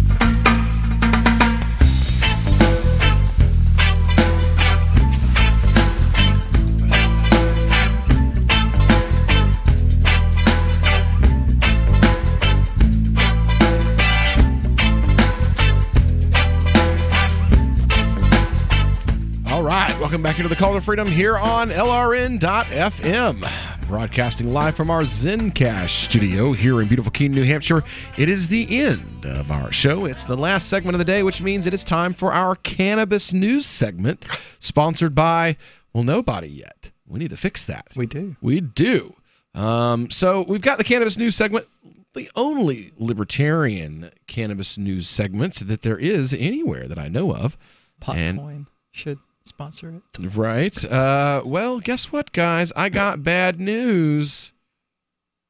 Thanks for listening to WBUR, made possible with support from Wistia and ZipRecruiter, presenting Endless Thread, the new podcast that brings Reddit, the front page of the internet, to your earbuds. Available wherever you get podcasts. You're listening to Morning Edition on 90.9 WBUR, Boston's NPR news station. Using marijuana may be legal in Massachusetts, but federal authorities are warning pot users that they cannot buy guns. Reporter Alden Bourne has the story from Western Massachusetts. In late June, a gun store in Charlemont posted a letter on Facebook from the Bureau of Alcohol, Tobacco, and Firearms. The letter notified gun dealers that just because someone has a state medical marijuana card, it doesn't mean it's legal for them to purchase a gun. We've had several people come into the store. Charles Rico owns Overwatch Outpost Outfitters. They haven't purchased guns, but people have made statements such as, well, I'm a medical marijuana card holder and that marijuana is legal in Massachusetts now, so it shouldn't affect them with buying a gun. But it does. To buy a firearm, a person first has to fill out a form. It asks a series of questions, like whether they've ever been convicted of a felony, been committed to a mental institution, or are an unlawful user of marijuana. And in the federal government's eyes, any use of marijuana is unlawful. Matthew O'Shaughnessy is with the ATF's Boston office. Certain states have legalized the use of marijuana, and ATF wanted to let federal firearms licensees know, remind them that it's still illegal federally to use marijuana. So in 2016, the ATF decided to add some bold print to that questionnaire, now warning that pot remains illegal under federal law. State law doesn't matter. Maggie Kinsella works for the Massachusetts Cannabis Reform Coalition. She says the group doesn't have a position on this, but personally, she sees the limitation as unfair. There's no restriction on alcohol consumption and gun rights, so this is just one more thing they're trying to do to blockade cannabis consumers and put them into a lower class of citizenship. It's not right. But unless Congress changes the law, the ATF will keep enforcing it. Chance. The Bureau's Matthew O'Shaughnessy says the marijuana question isn't something to be trifled with. If you answer falsely on this question here, on question E, if you answer no and you actually are, you're subject to a felony charge for lying on a federal form. But O'Shaughnessy says no one has been arrested in Massachusetts for answering the question falsely. For 90.9 WBUR, I'm Alden Bourne. So there you have it, any interesting future for the straw, right? And I think that's really indicative of the last 5 or 10 years where company power has come to be seen more complicated and maybe. Okay, I closed the link and it's still talking, and that forced me to close the other link that I didn't want to close. So basically what they're saying is if you use medical cannabis, you're going to be forced to lie on your application. Well, get this, though. Here's another thing that we can tie into that. Earlier this year, the Justice Department plans to ask the United States Attorney to prioritize the prosecution of prospective gun buyers who are untruthful on federal background check forms. So first we'll write a law that says if you use cannabis for any reason, you can't have a gun. You have to lie on your application for your rights to be acknowledged in America. And then we'll prioritize the prosecution of the people who are willing to lie on the application so that their rights aren't taken away. I mean, it sounds like a roundabout way of destroying the Second Amendment. Oh, so what you're saying is possibly more of the right than the left? I mean, more of the left than the right yeah. in this effort? I would say so. Oh, well, it is Massachusetts. So. I mean, they don't want people to have guns under the best of circumstances. Yeah. So, I mean, if you're smoking marijuana, you might be a danger to society because, everybody knows about all those people hopped up on marijuanas that went out and killed all those folks. Yeah. Oh, wait. That would require them to get off the couch. Tom, tell me, what's the legal view on this? A minefield. I mean, this is one of many, many places where one of the dumbest pieces of federal legislation comes into play, which is the fact that if you are handed a questionnaire promulgated by the federal government and you lie or make a material omission, they will hold you liable for perjury, which at the federal level can be punished by up to 5 years in federal pound-me-in-the-booty prison. So even if you consider yourself to be a lawful user, even if you think you're telling the truth, if they consider it to be materially false, they can still charge you. Unless you think that they won't, there was an appellate case just a couple of years ago where somebody bought a gun as a gift for someone, and on that same questionnaire, you have to declare that when you're buying a gun, you're buying it for yourself, so that you can't end around the background check laws, or so they claim. And they successfully prosecuted a father for buying a gun for his son, and then prosecuted him. Or the federal appellate court said, well, even though his son could legally own a firearm himself, it's still perjury. We're still going to throw this guy in prison for buying a gift. So imagine what they're going to do to someone who is smoking the devil's lettuce and also wants to defend themselves. How awful could you be to want to defend yourself while smoking the devil's lettuce? Bad, bad people. Well, how dare you stand up for your rights when you're doing something that the federal government has told you you're not supposed to do? That too. That's just not allowed.